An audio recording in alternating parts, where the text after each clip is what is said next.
optimist. So please, God, don't tell me that you're an eternal pessimist. I like to say I'm a realist. Oh, it's great.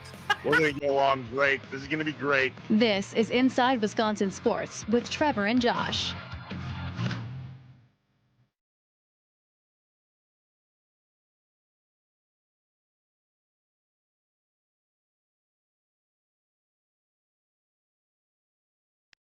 On 3rd down and 5, pressure, pass is picked off, and who is it? Big B.J. Raji for the touchdown. What a moment.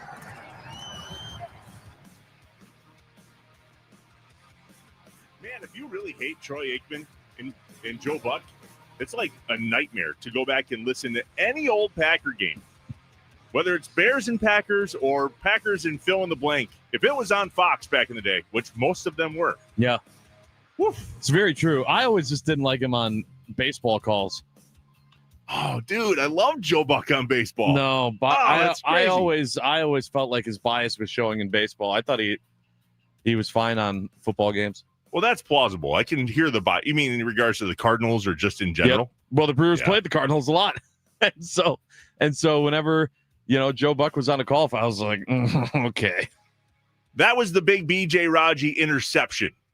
Bears, Packers, what year, Josh?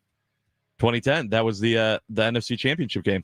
Man, that game then at Chicago must have hurt so bad for the Bears. Oh, are you kidding?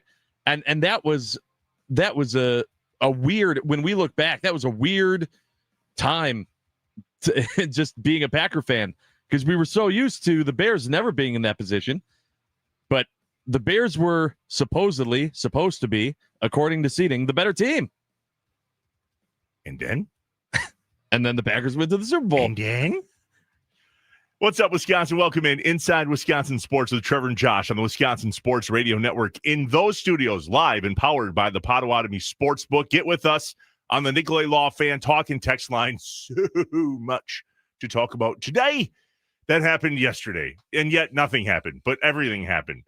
414-677-1250. Okay.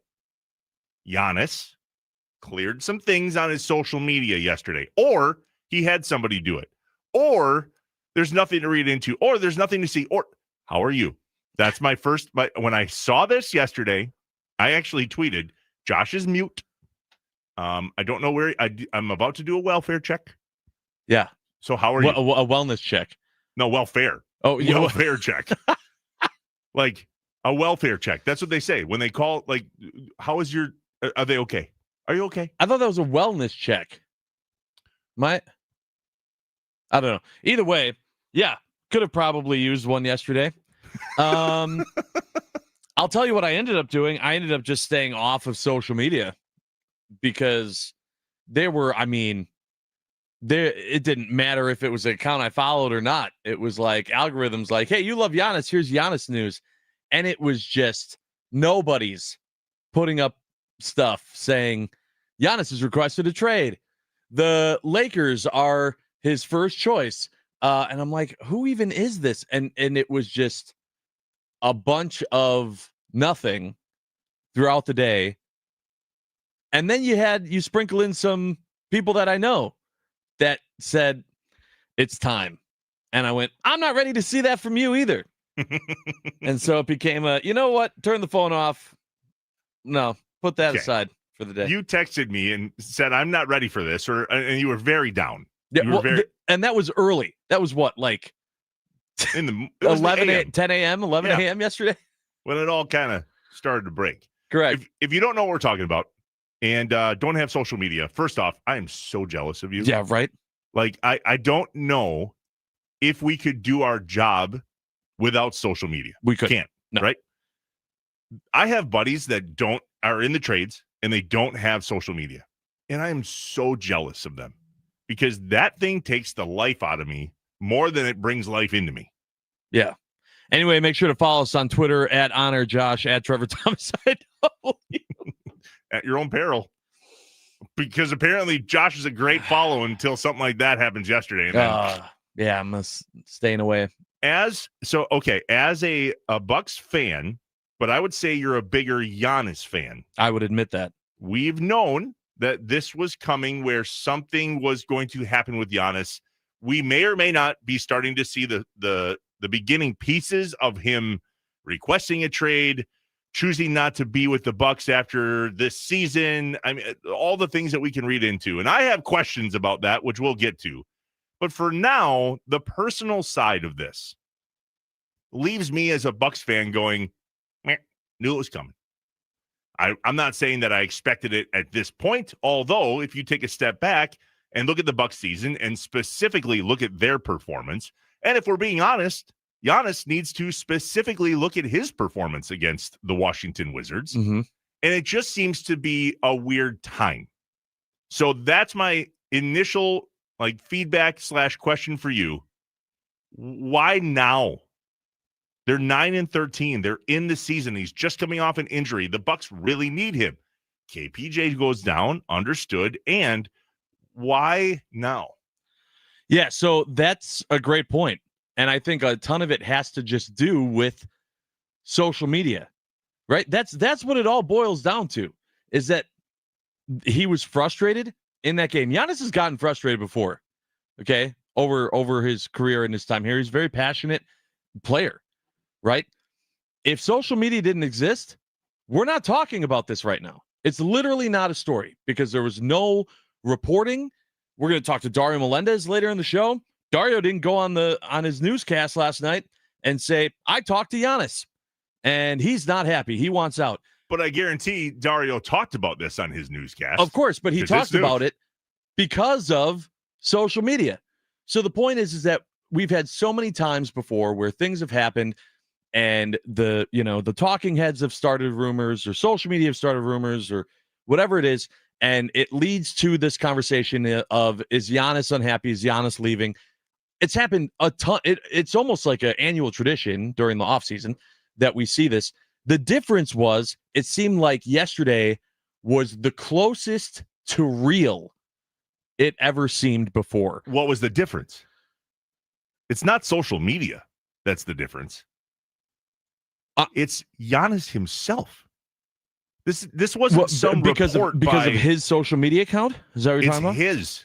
He created the news. His social media, his official social media pages, whether it was Instagram or his X or Twitter yesterday, it was him creating the news. It wasn't like NBA rumormill.com. Yeah. Said, I think, and we all watch for that. And sometimes we get stung by that because there's so many trolls out there putting out lies. America. Yeah. But at the same token, this was straight from Giannis's accounts. And I feel like what that's was from different. his accounts? The news, the information or lack thereof that created news yesterday. Okay. So that happened because what it was he deleted everything on his account back to 2021. Did he? Well, that's what his account now is, I guess, is a better way to put it. That's important to kind of rationalize here. Now, I'm not saying that it wasn't weird. I'm not saying that it wasn't out of left field. But first of all, Giannis has done things like this before where he erases his social media or he turns it off or has he? Things. Yes. That has happened. Okay. It's usually an off-season move, though. It's usually like at the end of the off-season. And, but everyone going, oh, he removed all of his Bucks, all the Bucks stuff. No, there's literally nothing. It's not like he kept up a clip of him on Thanalysis from, a couple months ago, but deleted all the Bucks stuff. Like, it's all gone. Like, it was all gone. Really? Hold on. That's what I saw. No, I thought he just deleted stuff. I don't think his entire social media is gone. No. Not his entire. I'm saying everything back to his most recent post is remembering Kobe Bryant. On what? On his Twitter, Instagram. I'm looking at Twitter right now. His last post was him watching Thanasis play. And then it went back to wishing Kobe a happy birthday and before that. But if you scroll down just a little bit, it's Giannis hugs his family in a Bucks jersey or talking about NBA championships or LeBron or his All-Star. I mean, and then right below that, Giannis, December 15th, 2020. This is my home. This is my city. I'm blessed to be able to be a part of the Milwaukee Bucks for the next 5 years. You would think if that wasn't something he was proud of anymore, that post wouldn't be there. But he did delete a whole bunch of stuff all the way back to 2021. And he / whoever. I think it's really easy when we look at social media accounts like this to go, what is he doing? Yeah. The timing is weird is all. And if he's done this in the past, my question for you, who is a Giannis lover, and we're going to talk about this numerous times today because it created shockwaves in the Wisconsin sports scene yesterday. And it's because there wasn't a whole else going on in Wisconsin sports yesterday. And of course, this comes out in the morning and then pretty much takes over. Marquette won a close one in overtime against Valpo. You said to me before we jumped on the air that was avoiding disaster. Yeah. Why would it have been a disaster for Marquette to lose to Valpo? Well, for one, when you just are looking for reports on the game, I mean, that was the headlines that I saw in multiple cases. But they're at home. They didn't shoot well at all, and they had to claw their way back to win that game. That I don't think was what anyone was predicting Marquette to be in a situation like that against a team at home like Valpo. So that's why they avoided disaster. I think that would have been a much bigger loss for Marquette than I think people would have realized if they wouldn't have clawed back and won that one. Marquette's just not what they ain't as good as they once was. At least that's the way it feels right now. And it has so much to do with opinion and the transfer portal and the NIL and how Shaka handles all of that in college basketball because he's doing it different. He's doing it different. Do you have any worry that Marquette and or Wisconsin won't make the tournament? Yeah, I don't, especially this early. I think that, well, let's go back in the Packers season because apparently that's what the NFL playoffs are called now is a tournament. Thank you, Ben Johnson, for renaming them. Appreciate that. Yeah. The tournament. That was interesting. I didn't think the Packers were going to make the tournament earlier in the year, and turns out they're right now, knock on wood, being just fine. They're going to make the tournament. So I think it's early. Do you think, well, we'll talk to him today. Doug Gottlieb, UWGB men's basketball has just as many wins this year as they did all of last year. How does that make you feel about their tournament hopes? Unchanged, exactly. So right. I would like to think it's early enough in the season. I did not see a Wisconsin getting blown out by BYU coming. That was fascinating. But if you look back at last year's tournament game, Wisconsin had to run at BYU's pace. And in this game, they did not. They couldn't score with them. They couldn't run with them. Hopefully they get that figured out. But I don't think so. I think it's early. There's a chance my son's listening, so I might be blowing a surprise right now. But each year I look for those games where Marquette plays during the day and then they flip the court and the Bucks play at night. And the Marriott in downtown Milwaukee was very kind to my wife and I. We had booked a room to come down on Saturday to hang with Pete Lee and potentially you and Julie and just all of that. Well, I inquired going, this isn't a last minute cancellation. This is a snow emergency deal. I don't know how we're going to get there. And if we even get there, I don't know how we're going to move around. And they said, well, we can't refund you, but we can reschedule it. I was like, perfect. I appreciate that. Nice. When would you like to reschedule it? So I scramble and I go to the schedule and I'm like, March 7th, boom. Marquette plays during the day. Bucks play at night. My son and I have done that before and it is a blast. Yeah, doubling up on basketball. And so I think if I can convince my wife and my youngest to go along, this could be a really fun day. And what I mean by that is the last time we did this, we went to those games and drove home. One time I believe we stayed, but either way, it's not Trevor gets to enjoy some beers and be a fan. It's, I'm saying if my wife comes along and we're staying at the Marriott in downtown Milwaukee, buddy, I'm going to have a blast that day. Yeah. That's going to be a day. Then you let loose. Put a hat on, don't wear any logo gear, and let's have some fun as a fan for a change. Do you think when you're at that Bucks game, Giannis will be there? I do. Did you get all bent up about this in the past? Of course. No. Like is this comparable at this point in the season? Again, the question is timing. Why now?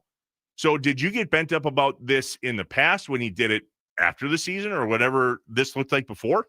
Or is this worse for you? It's different. I don't know if it's worse, but it's different because it's happening at in season and early in season. And so because it's different, I think maybe it was a little bit worse because that's what made it feel more real. Like I've said multiple times that I know that this is coming. The day is going to come when Giannis is no longer a Milwaukee Buck. But this one felt more real than the offseason stuff. The offseason was almost like, all right, time to potentially get hurt again. Here we go. Okay, he came back. Woo! All right. End of that season. Okay, he's not happy. Okay, he's still back. Woo! All right. This was like mid-season after a big loss, seeing all these rumors and people saying it's time to go, and just like, oh my gosh, this is way different, man. This feels different because we should be focusing on watching Giannis slam the ball in someone's face. And it's now restarting the conversation of, do we hang on to Giannis? Do we trade Giannis? Has Giannis been here too long? I mean, there's even a text on the Nicolay Law Fan Talking text line this morning, 414-677-1250, that says it was time for Giannis to go 2 years ago. Now the Bucks are essentially screwed. Complete mismanagement. Interesting. I saw a little bit about that yesterday on Twitter. I know you shut it down, so I'll bring you up to speed. There's some people that are ready, and there's apparently some people that were ready before. Yeah. Yeah, and I don't understand that personally. And I think part of it for me is I look at the Bucks as they are where they are because of Giannis. And I don't have enough faith in the Bucks organization that moving on from Giannis is going to lead to them continuing to be a championship competitive team. I don't see it. There have been situations before where the Bucks have had to trade away a big player. It does not always equate to we're going to have success because we had a player and we traded. It's a risk. You're taking a risk. Allen. Right. Right. Worst trade in NBA history. And did the Bucks magically get better for the next 5 years and then be able to trade those players? What? No. Quite the opposite, actually. They hit the lottery when they drafted Giannis. Giannis ended up becoming who he is. And that's why we were able to celebrate a championship. And so for me, there hasn't been a situation out there that I believe, no, now this is worth trading Giannis. Just hasn't existed. We'll talk about that with Dario Melendez, WISN 12 sports director. He joins us at 7:25. Josh, you saw online at some point yesterday, as did I, that Jordan Love did his annual shopping spree with kids at Dick's Sporting Goods here in Green Bay. So we'll chat about that, and we have a question about where do you land on what a shopping spree would look like for you with your favorite athlete? Yeah. I have that same question for you too, by the way. Yeah, I think that'd be fun. Doug Gottlieb at 8:02, and it's not, I had a buddy talk to me about this yesterday. What they love about the Doug Gottlieb weekly segment is it's not Doug Gottlieb, the coach. It's not Doug Gottlieb, the radio host. It's Doug Gottlieb, the dude. Yeah. Like, he comes on the show as a dude. Can he talk about sports? Totally. Do we ask him questions about GB? Absolutely. And dude was on the bus with us. Yeah. Trying to decide who was going to make the flight and who wasn't. On the bus, in his house with dogs barking. Yeah. I mean, he's just hanging out. This is behind the scenes with Doug Gottlieb, and it's an absolute blast. It's a Would You Rather Wednesday as well. The morning mind dump comes up at 7, so if there's something that you got to get off your chest now, text it to us, 414-677-1250, the Nicolay Law Fan Talk and text line. I Have Questions is next, and Packers-Bears week. So much to get to in regards to that. Lambeau was quiet yesterday. It wakes back up today. The off day is Tuesday. There was a flex of a game yesterday that we'll talk about. And essentially, once the dust settles here and we actually play football, we're talking about a 2-game playoff series. I want to talk about that as well. It is the ninth 19th. It's the 19th annual toy drive for Children's Wisconsin and Robin's Nest this week. Remember, donate online at wisportsradio.com. You can text toys to 34984. If you're in Milwaukee, you can head on over to Blaine's Farm and Fleet on Rawson Avenue in Oak Creek, collecting cash and toys this week from 8 a.m. to 6 p.m. all the way through Friday. And if you can't make it out there, you can stop by Natty Oaks in West Allis and drop off your toys, and they will make sure to shuttle them over for you. The entire state of Wisconsin is listening, for the most part, of course, online, but definitely in Green Bay and the Fox Valley, Wausau, Duluth Superior, and Milwaukee, which means participation from the state is encouraged and greatly appreciated from Children's Hospital. The 19th annual Toy Drive for Children's Wisconsin and Robin's Nest, brought to you by Tri-City National Bank, Steel Wind Industries, By the Yard, and Metro by T-Mobile. I Have Questions is next. Good morning, Wisconsin. Inside Wisconsin Sports with Trevor and Josh, live from the Wisconsin Sports Radio Network studios, powered by the Potawatomi Sportsbook.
Live from the Wisconsin Sports Radio Network studios and powered by the Potawatomi Sportsbook.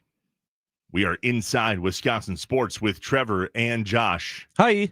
WISportsradio.com, the 19th annual toy drive for Children's Wisconsin and Robin's Nest. Or text toys to 34984. Every day at 6:25-ish, we have questions, and boy, do we ever today.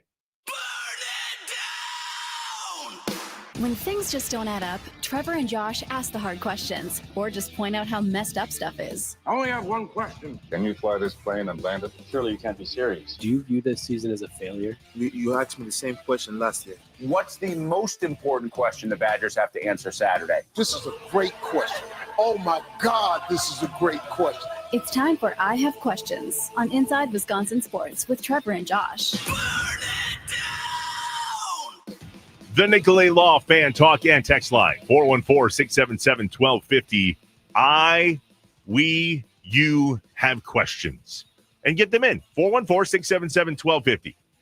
We have questions about the Bears and Packers games, and we're going to talk a lot about that the rest of the show. I have questions about Marquette, Wisconsin this weekend, the big matchup on Saturday at 1 o'clock.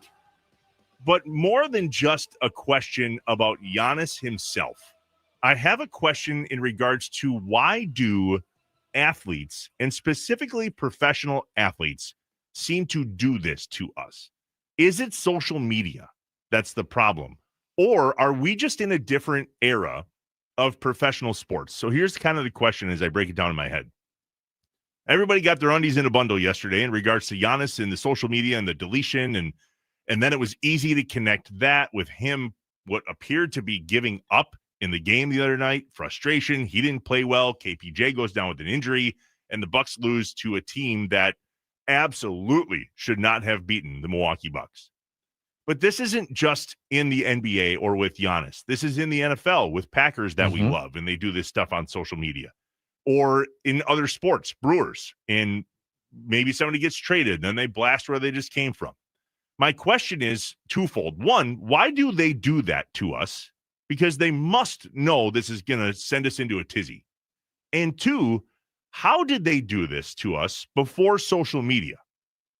So, Josh, help me. I might have answers. Please. And I have questions. I might have answers. Okay, so let's take this two-parter, right? So the first part was talking about why do they do this to us? Yeah, why in general? We as fans are dependent. Yeah, it's not. I don't think it's on purpose. I don't think it's intentional towards the fan base. I don't think. You're kidding. Listen, I think that in today's day and age, there's a ton that the team learns about how the player's feeling and how the player feels about how the team's feeling that's portrayed on social media. How many times? I just saw a story, something on social media yesterday, some news, I don't know, Twitter account was saying something about Andrew McCutchen being done playing baseball. And Andrew McCutchen commented on it and said, that's news to me. Okay, yeah, that's my point, though. It didn't come from Andrew McCutchen. And I guess you could argue that this didn't come from Giannis, but Giannis's stuff is directly involved. We also cannot just look at this as an example. There's so many others where didn't Ja do this? Didn't Jair Alexander wipe his Instagram clean? This isn't the first time this has happened. This is where I think we get a little stuck on professional athletes and us as what we would call professional fans. We both got skin in the game. Sure. So when you said that I don't know that they're doing this specifically to us as a fan base. And I went, are you serious? Because that's the only reason they would do it is they know that the position they're in. And if a guy like a Packer or pick up Brewer would scrub their social media of all things Brewers Packers, it would send all of the fans into a tizzy. Does it send anybody in the front office into a tizzy? That's what I'm saying. I think that if they just go into someone's office and they start, yeah. In comparison to if they go and they do something on social media and there's an uproar from the fan base. That's my point. But I'm saying they're doing that to get something to happen from the front office. That feels like we're being used. We are being used. I don't like it. Well, sure, but that's different than them going out of their way to be like, screw the fans. I'm doing this to I'm hurt. not saying that. I don't understand We why are we're the pawns. correct. We are a pawn. We are the pawns in correct, and that sucks. You got to also remember that athletes, whether it's Giannis or the egos and the drive are on a level that we will never understand. I wasn't sure if you could allow your head and your heart to go there with Giannis. Giannis is different. Giannis is different than everyone else, but he's still ultra competitive and has an ego to go along with it. I feel like you can't be a successful athlete if you don't. Like the amount of confidence you have to have in yourself to be an elite athlete. Yeah. There has to be an ego that comes with it. There has to be. Otherwise, doubt is created, and then you will lose to someone else that is in a different mindset. Like that, that's how it is. But with those egos comes, again, this type of stuff that happens too. When you lose, the losses are taken way, way harder on those type of players. So that's one. The second part to your question was, what did we do before social media? All you got to do is look at Brett Favre. We had Tractor Watch. Yeah. We had reporters good call. Literally making little images that would come across the news, the sports reports saying, all right, well, Brett Favre Tractor Watch, day 62. What's he thinking today? Where is he today? It was just a different medium to get us the same information. It was more work. I feel like journalists we've gotten a little lazy. We don't have to be there hounding them, watching them on their tractor, etc., because we're going, well, we'll just wait for them to put something out on social media. Yeah. But it's always been this way. And I'm sure before Tractor Watch, there was something else for players, even earlier in time. Yeah. I remember the Tractor Watch thing, but that always happened at the end of the season. It never seemed to boil over during a season, or in this case, after a tough loss. And listen, that was nauseating. Well, but the reason for that is because I think that's just the power that has been given to players to control their own destiny. We have seen way too many players go, I'm not happy. I don't want to play here anymore, and get their way. That's exactly what it sounds and looks like, too. And because of that, like that didn't used to exist. It was you played on this team and you were just worried about playing. And then somewhere along the line, it changed to where it was, well, they're not happy, so we're going to get as much as we can for them. There have been a few examples of teams that have been like, no, we don't care if you're not happy. You're on this team, so either you can sit on the sidelines or not. But those are few and far between. So back to us being leveraged for a second, which I don't like. Is that what really grinds my gears, to quote one Jason from the 920? Because at some level, I look at this and go, why are you riling us up? And is riling us up as fans, and again, pick the sport, pick the athlete. Mm-hmm. Is that now what professional sports has become? Is a zig and a zag with how the fan base reacts? Or is it just another thing that social media has opened us up to as sports fans? That's a good question. That's a good question. I don't know. I don't know that I know definitively an answer on that one. It certainly winds us up. Yeah, but and I would like to think that we can all agree that society is a bit easily wound upable. Yes. It certainly feels that way. Yes. But in regards to sports, outside of all that other stuff, because I don't talk or worry or think about all that other stuff. In regard to sports, right, it's first off priorities, right? Look at your life. But secondly, we'd be lying if we said this stuff doesn't derail us as sports fans. It's hard when we have the access to the athletes that you do. Here's an example. Look at you and I.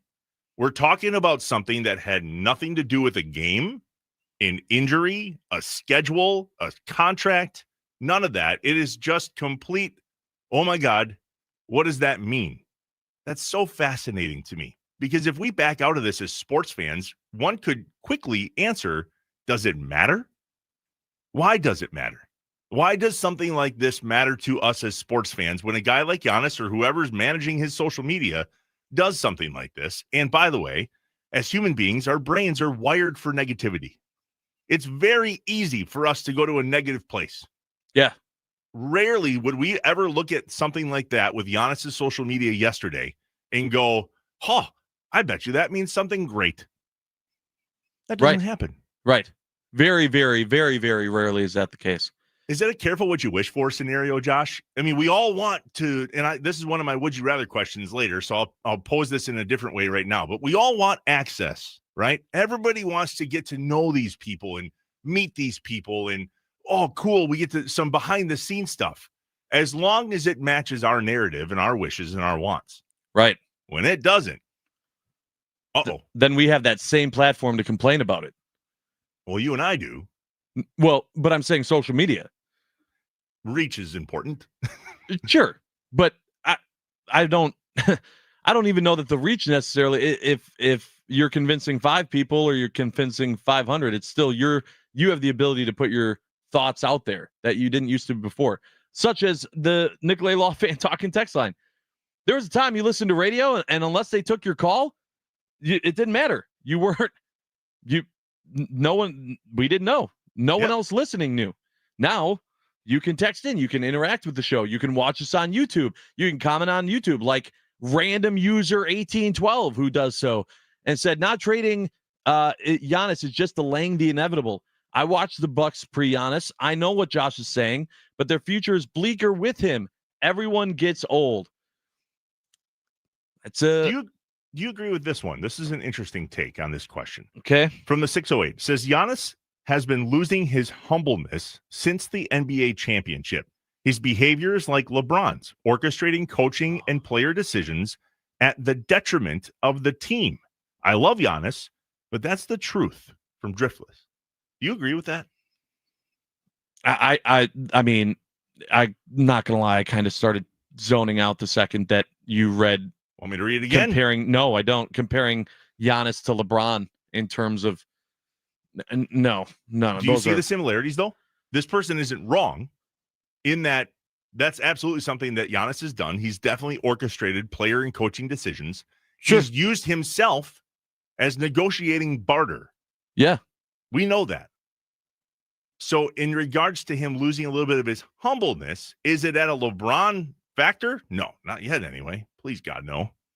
Right. But do you see it trending that way? There are definitely pieces to that. Absolutely. Absolutely.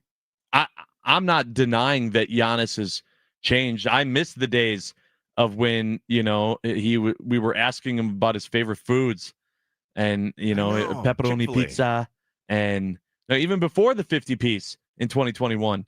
I'm saying you go back a few years earlier when he was having new foods for the first time and he was losing his mind and it was awesome. The innocence, the bliss of those moments were incredible. And that's why I think I'm glad that I, as a Giannis fan, was truly able to enjoy those moments in the moment. I feel like it's really difficult in life to say I enjoyed the hell out of those moments as they were happening. We're all in that, man. I wish I would have known the good times when they were happening. Right. I feel like I did, and I have been, knowing that they are going to end. For you, then? Is this easier for you? It's never easy. It's never easy. It wasn't easy yesterday, and it won't be easy when it actually happens. But I also won't have any regret of how I enjoyed his time here. When we come back, we'll ask more questions, specifically in regard to the most electrifying sound of the day. Put your Packer hat on for a second and help us understand who on the Packers roster would do what happened to Jackson Dart the other night. And it was a completely illegal hit on Monday. But who would do that? I think we know some people. Not everybody, though. No, there are a few. There's a couple. The most electrifying sound of the day is next. Plus, we'll get to all of the questions and comments you have, at least the majority of them, on the Nicolay Law Fan Talk and Text line. 414-677-1250. It's Inside Wisconsin Sports with Trevor and Josh, live from the Wisconsin Sports Radio Network studios, powered by the Potawatomi Sportsbook.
Wisconsin, we need your help. The 19th annual toy drive for Children's Wisconsin and Robin's Nest. You can donate online at wisportsradio.com. Text toys to 34984. Drop them off in Oak Creek if you're in Milwaukee at the Blaine's Farm and Fleet on Rawson Avenue. They're there. We're there. All of us, 8 a.m., 6 p.m., Monday through Friday, all week this week, collecting toys and cash and more. And if you can't make it out to Oak Creek, stop by Natty Oaks, get yourself a big old bowl of chili in West Dallas and drop off the toy there. They'll make sure to get it over there for you. The 19th annual toy drive for Children's Wisconsin and Robin's Nest, brought to you by Tri-City National Bank, Steel Wind Industries, By the Yard, and Metro by T-Mobile. Josh, before we get to the most electrifying sound of the day, I don't want it to be lost on our show. Okay. That this Children's Wisconsin Robin's Nest toy drive is just as meaningful to us as it is the rest of the station and all of us across the state. Yeah, of course. You and I aren't out there broadcasting live. There's a lot of the other shows on the Wisconsin Radio Network that are, and they have interviews and all those things. That's just not something that the morning show, we would be out there in the freezing cold with literally no one. Yet it's the store's not open. Yeah, the store's not open. Nobody's it's freezing. And it's snowing and blowing and windy, and it causes more stress than it's worth. Yet, we want to talk about it just as much. I don't know if you have specifics in regards to how Children's Hospital has affected your life. I do. And at the end of the day, so many people listening do. And so we're not asking for $1,000. We're asking Although that'd for be great. Little impacts along the way to make the holidays special for families at Children's Wisconsin and the Robin's Nest that, listen, their holiday isn't going to be special. And if it is, it's for the wrong reasons right now. Yeah. So the idea of this toy drive is just as much us as it is everybody else. And we want you to participate. Text toys 34984. All right. The most electrifying sound of the day. Here we go. It's time for The most electrifying. sound of the day The most electrifying. on Inside Wisconsin Sports with Trevor and Josh. Brought to you by Best Electric. Learn more at bestelect.com. Don't stress. Connect with the best. What kind of competitors they are last night in that thriller on Sunday Night Football. Dart's going to go and gets popped on the sideline, and we're going to get a fight. Christian Ellis delivered the hit, and these two teams are going at each other. Tell you what, Joe, I know they're going at it, but it looked to me like it was a legal hit. And it's just Dart trying to get a little bit extra. And that is the most electrifying sound of the day, brought to you by our friends at Best Electric. Remember, no job is too big or too small for Best Electric. Don't stress. Connect with the best. Call them today or visit bestelect.com. So I wonder if we learned something, NFL, because this happened to the Packers earlier. In case you missed it, that was Monday night. Weird. Joe Buck and Troy Aikman. Yeah. Back on the call. Yep. You can't play a highlight without those two. Apparently not. So Jackson Dart was on his way out of bounds. Atlas smokes him. He was in bounds when it happened, and Legal that's when hit. the fight started. Legal hit. Josh, this happened in the Packer game earlier this season. It was against the Panthers. Edgerrin Cooper. Bryce Young was on his way towards the sidelines, fully inbounds. Edgerrin Cooper smokes him, and that's when the fight started. The difference in that game in comparison to Monday's, and it kind of pisses me off, is the refs immediately threw a flag on a late hit on Edgerrin Cooper. Then a huge melee breaks out on the sideline. Then once all that's figured out, the refs meet. They pick up the flag. You're right. That was a legal hit. Game on. Wait. Edgerrin Cooper got the hell beat out of him on that sideline. It was a melee, and no other flags were thrown. And I remember thinking to myself in that moment, wait. That was legal. Yeah. None of that was. And you got nothing else? Yeah, no after the play penalty. None. It appears the NFL learned their lesson with that, because in that game on Monday, Jackson Dart was smoked by Atlas on the way to the sideline / out of bounds, yet it was a legal hit. The melee happens, and they throw the flag for that. Mm-hmm. To which, as a Packers fan, I'm going, but. Yeah. I wonder if a memo went out. It might have. And also, I saw a lot of Giants fans having the conversation of, Cool. So Dart puts his, health on the line to try to get that first down. He's short. It's 3rd and 1. And now, because you felt the need to quote unquote protect your quarterback, now there's a 15-yard penalty. And now instead of 3rd and 1, it's 3rd and 16. Cool. Did that get you what you wanted? Did that help anyone? Which is what I always thought was, again, don't play professional football. So I don't know the mindset, but I've always watched that and been like, this idea of, well, no, I need to make sure that I protect my guy. I'm protecting my quarterback. Is the goal not to win the game? Are you not trying to do everything in your power to win the game? Like, there's got to be a balance there between protecting your guy and realizing you're hurting the team in the process. And I mean, the Giants, not saying that the Giants were going to beat the Patriots at that point, but didn't help. There's an interesting one on the Nicolay Law Fan Talk and text line in the I Have Questions portion of the show that I think is going to turn into a little bit of a morning mind dump when we come back. We'll read this, and then we'll go to break, and I have a lot to say about this, plus this flex scheduling thing. Just maybe I'm angry today. Maybe I'm an angry elf on hump day. I don't know, but it's just annoying. I know. I'm not. Is this what realism is like? I don't like it at all. Not really. The 920 talks about Ben Johnson's shirtless video and how that seems genuine. And in comparison to what Matt LaFleur does in the locker room, and then specifically starts cussing, and that makes people like him more, but it feels forced. There's something to this, I think, even though he took his shirt off to feed Chicago hot dogs. We learned that yesterday. But there is, how much weight do we put into those post-game locker room videos that we watch? That's an interesting thing. I hadn't thought about it before just now, but I think I want to think about it more. There might be a morning mind dump in there. That's always good when you cook this stuff up fresh and don't think it through. What could go wrong? Perfect. It'll be the good. Morning Mind Dump is next. Inside Wisconsin Sports with Trevor and Josh, live from the Wisconsin Sports Radio Network studios, powered by the Potawatomi Sportsbook. Don't go anywhere, but do donate toys. Let's go.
I am an eternal optimist. So please, God, don't tell me that you're an eternal pessimist. I like to say I'm a realist. Oh, it's great. We're going to go along great. This is going to be great. This is Inside Wisconsin Sports with Trevor and Josh.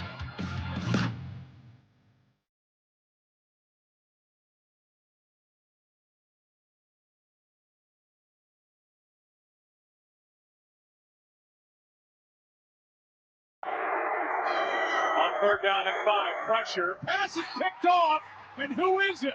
Big B.J. Raji for the touchdown. What a moment.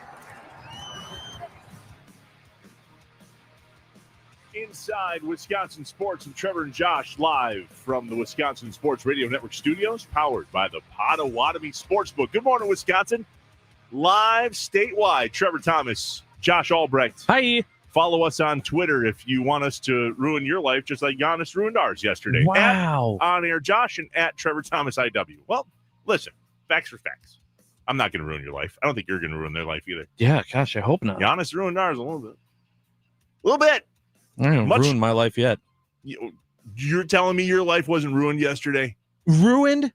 My life ruined? Was your life ruined when you saw what was happening? Do you want me to read the text you sent me? I got sad knowing that he wasn't that this was going to potentially be the time, and then it wasn't. I don't know that I'd say ruined. The day when he actually pulls the trigger, the day when it does happen, when all of those social media accounts say Giannis has been traded, Giannis has signed with a different team, Giannis is gone from Milwaukee. That's going to be worse. Then my day will be ruined. It was just it was rough. You were crushed. It was rough for sure. Use your words, you were crushed. Crushed specifically because I was like, I'm never going to get to meet him. And I still believe that's the case. All right, the coffee's kicked in. The juices are flowing, stretching out. I don't think I'm in a mood today, but I might be in a mood today. A little bit. Time for a morning mind dump. Let's go. I have voices in my head. They counsel me. They understand. They talk to me. The coffee is kicked in. We're awake and ready to roll. Let's get some things off our chest and out of our heads. You don't know what it's like to be me out here for you. It is an up at dawn, pride-swallowing siege that I will never fully tell you about, okay? I'm as mad as hell, and I'm not going to take this anymore. I'm in a glass case of emotion. What we've got here is failure to communicate. We got no food. We got no jobs. Our pets' heads are falling off. It's time for the morning mind dump on Inside Wisconsin Sports with Trevor and Josh. The Nicolay Law fan talk and text line, 414-677-1250. If you need to get it out of your head, off your chest, don't carry it with you. We're a safe-ish place. We may or may not share it with the state of Wisconsin. Your call. That's true. Your call. I mean, we love you, and we will have empathy and sympathy and all those things, but we also might share it and talk about it. So, yeah, go ahead. Text us if you so chose. Please do. 414-677-1250. I'm annoyed by this flex scheduling thing, and I can't be alone. Yeah, what are you talking about here? So, first off, if you were to go to a Packers schedule, yeah, I have one. Yeah. Games are flexible starting in week 6. Yeah, it's pretty early. There are 18 weeks, in case you were wondering. These games are flexible in week 6. My first question is why? Why in the world would you need to flex a game in week 6? But I digress. The NFL flexed this weekend's Bears-Packers game to 3:25, and they flexed it, I believe, back in November. Thursday, November 20th, to be specific. What were they waiting for with this second Bears-Packers game? Were they wondering who was still going to be in it and who wasn't? Because if they flexed this one, why didn't they just flex the other one right away? And here's the annoyance. Oh, and it's... Yeah. I'm annoyed today, dude. I'm annoyed. I don't know why. You are. I slept great last night.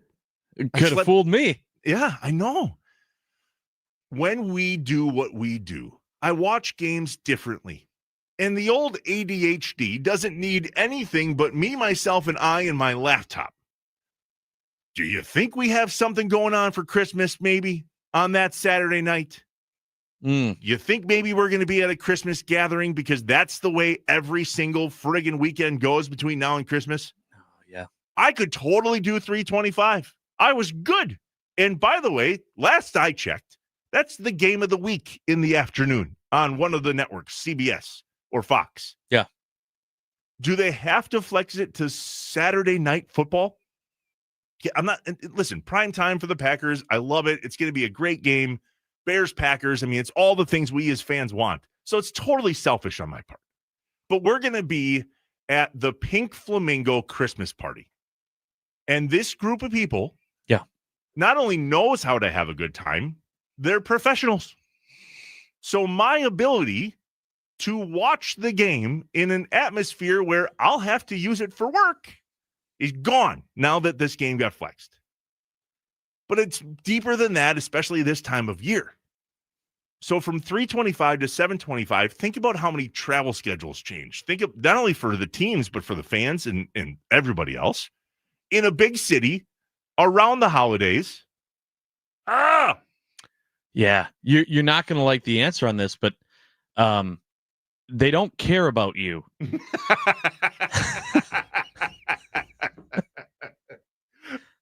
Fine. They don't care. I know that. They don't care about you. They care about money. And noted. And they said, hey, this is a big game that's going to mean something for once when it hasn't in a long time, almost a decade. The only thing we've had with Bears Packers has been the rivalry. Now this game is the rivalry, plus it means something. Move it. Make more money. Sell more commercials. Let's do this. We can all make money and be happy together. And we don't care about your Pink Flamingo watch party. We don't care if you had party, it's a Christmas party. If you had a your kids' basketball game that you needed to go to. They don't care. They don't care about any of it. And that is a big realization just about sports and our commitment to being sports fans. We are so, if you're a fan of sports, you are emotionally, financially, sometimes physically invested in something that you have no control over. Zero. The only thing that you can control is the amount of your participation and investment in sports. You can't control when it happens. You can't control the outcome. You can't control any of this stuff, besides, of course, like superstitions, which are absolutely real.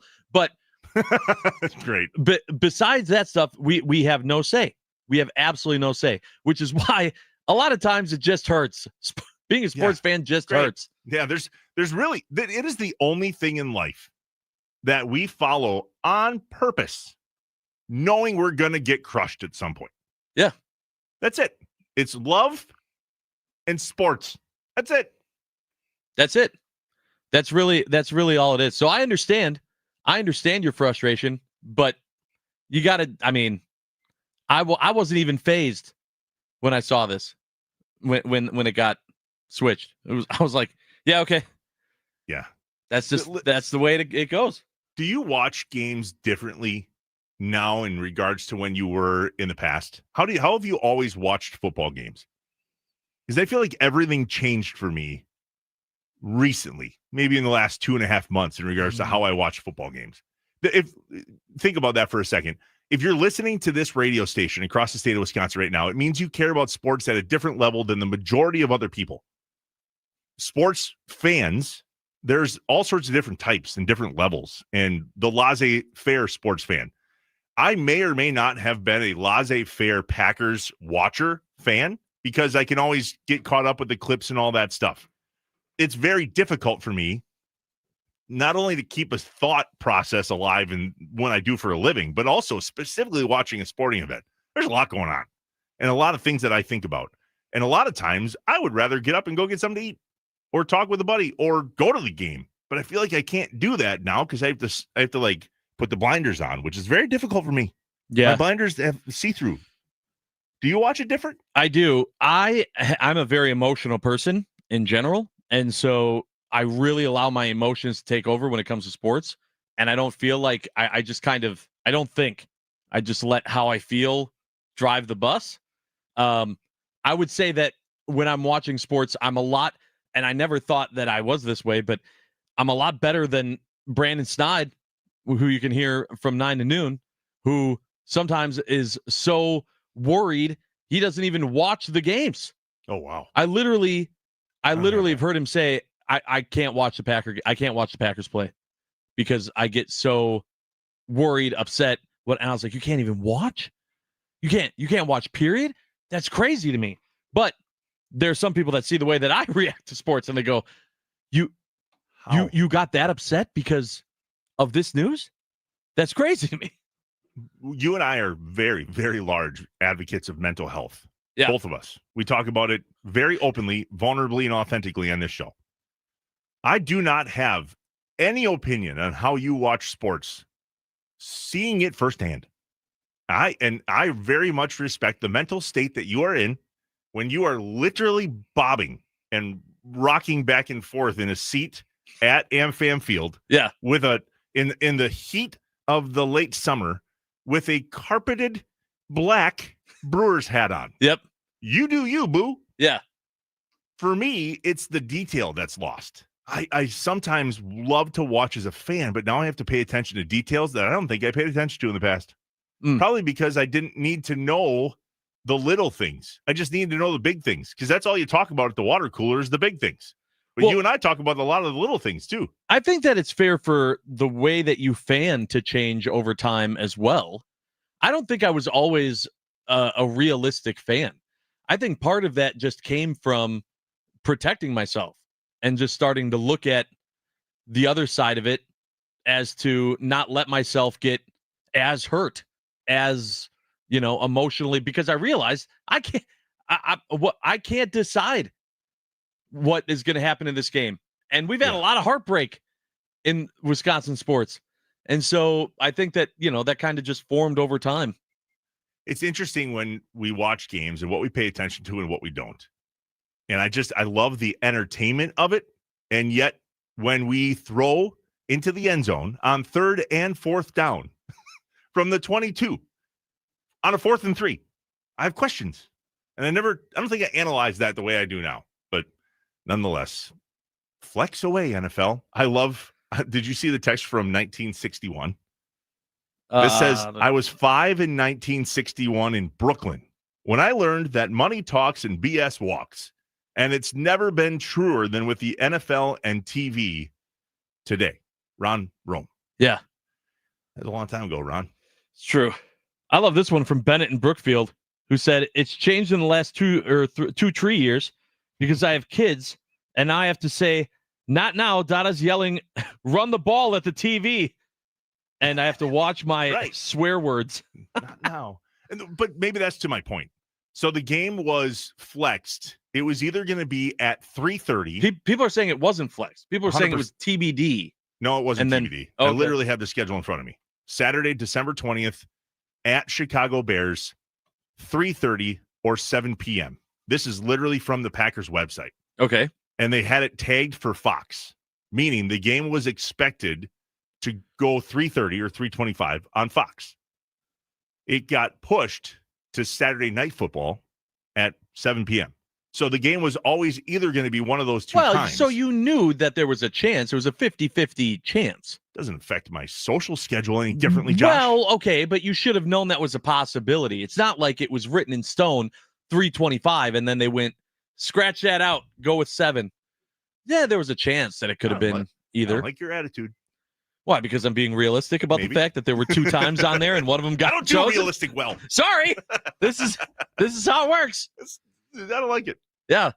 Anything you got to get off your chest this morning, Josh? Yeah, there's one thing, okay? And I know we're going to talk about Giannis, and I appreciate, first of all, everyone that's reached out to me as if it's a family member, okay? For I Am Q, who watches the show on YouTube, appreciate you, bud, said, first thing this morning, Josh, where are you at with the Giannis news from yesterday? People want to know. We've had a lot of people that have commented and texted and have said, we need to get rid of Giannis. We should have gotten rid of Giannis years ago. Giannis has changed. He's not the same guy, blah, blah, blah, blah, blah. You got to stop. Put yourself in Giannis' shoes for a minute. Okay, first of all, especially in the NBA, think about what Giannis has done that's different. Giannis stayed here. We are not used to that. Okay, the only time that's ever happened is really in Green Bay. And then we had Yelich do it, but how did we really feel about that? But Giannis stayed. Giannis has been a different guy. And where has it gotten him? Has the NBA rewarded him for being, loyal to a fan base, to the fan base and to the team that brought him here and has treated him like a king? No, not at all. The calls have gotten worse. The respect from the league has gotten worse. It's become more and more evident that the league wants to push him out to a bigger city to make more money. And Giannis has still been here. And yet he has never said that he wants to leave.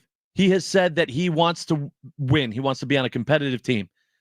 But if you put yourself in his shoes and you know that you want to be the best, you want to be the best. That's the drive. That's the mentality that Giannis has. And every night you're getting the crap beaten out of you and no calls. You're being treated completely different in every game than you are all-stars on any other team. You're going to change.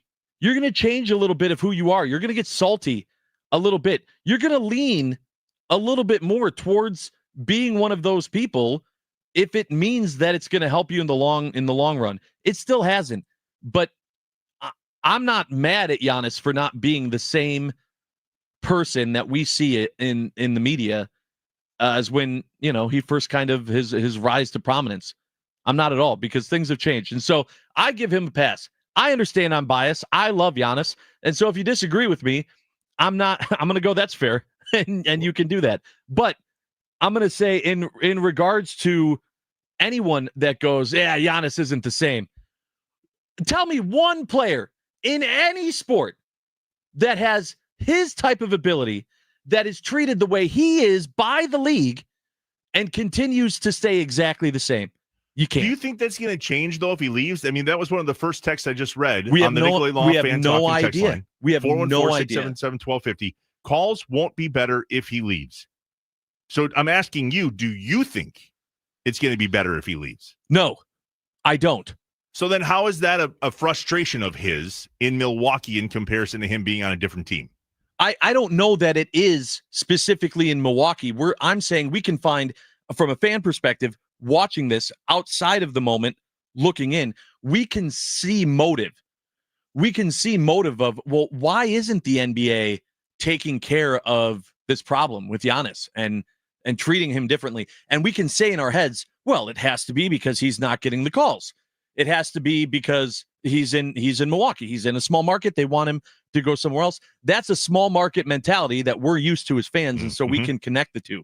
Giannis, I think, is just such a different player, and it's been this way for years, that the NBA doesn't know how to handle it in comparison to their other all-stars that flop and don't play as aggressively as he does. And so if you're a referee, and we talked to Doug Gottlieb about this, and Doug Gottlieb said it's really tough I'll be curious to know what he says today. To do that, to be that type of player that Giannis is. I wouldn't know how to officiate Giannis. And so, but if I'm Giannis, that's frustrating. And I'm going to change a little bit. I'm not going to be I only got 3 of the 30 calls I should have tonight. So let me talk about pepperoni pizza and Oreos. No, I'm going to be a little upset. And so I give him a pass. The 262, Giannis and Doc need to grow a pair and start getting thrown out of games. How do you feel about that? Well, let me say to all the people that say Giannis is going to change, Giannis is changing. Is that what you want? Do you want what the 262 is saying? Do you want him to start getting thrown out of games? Is that the next step? That's sure not humble Giannis.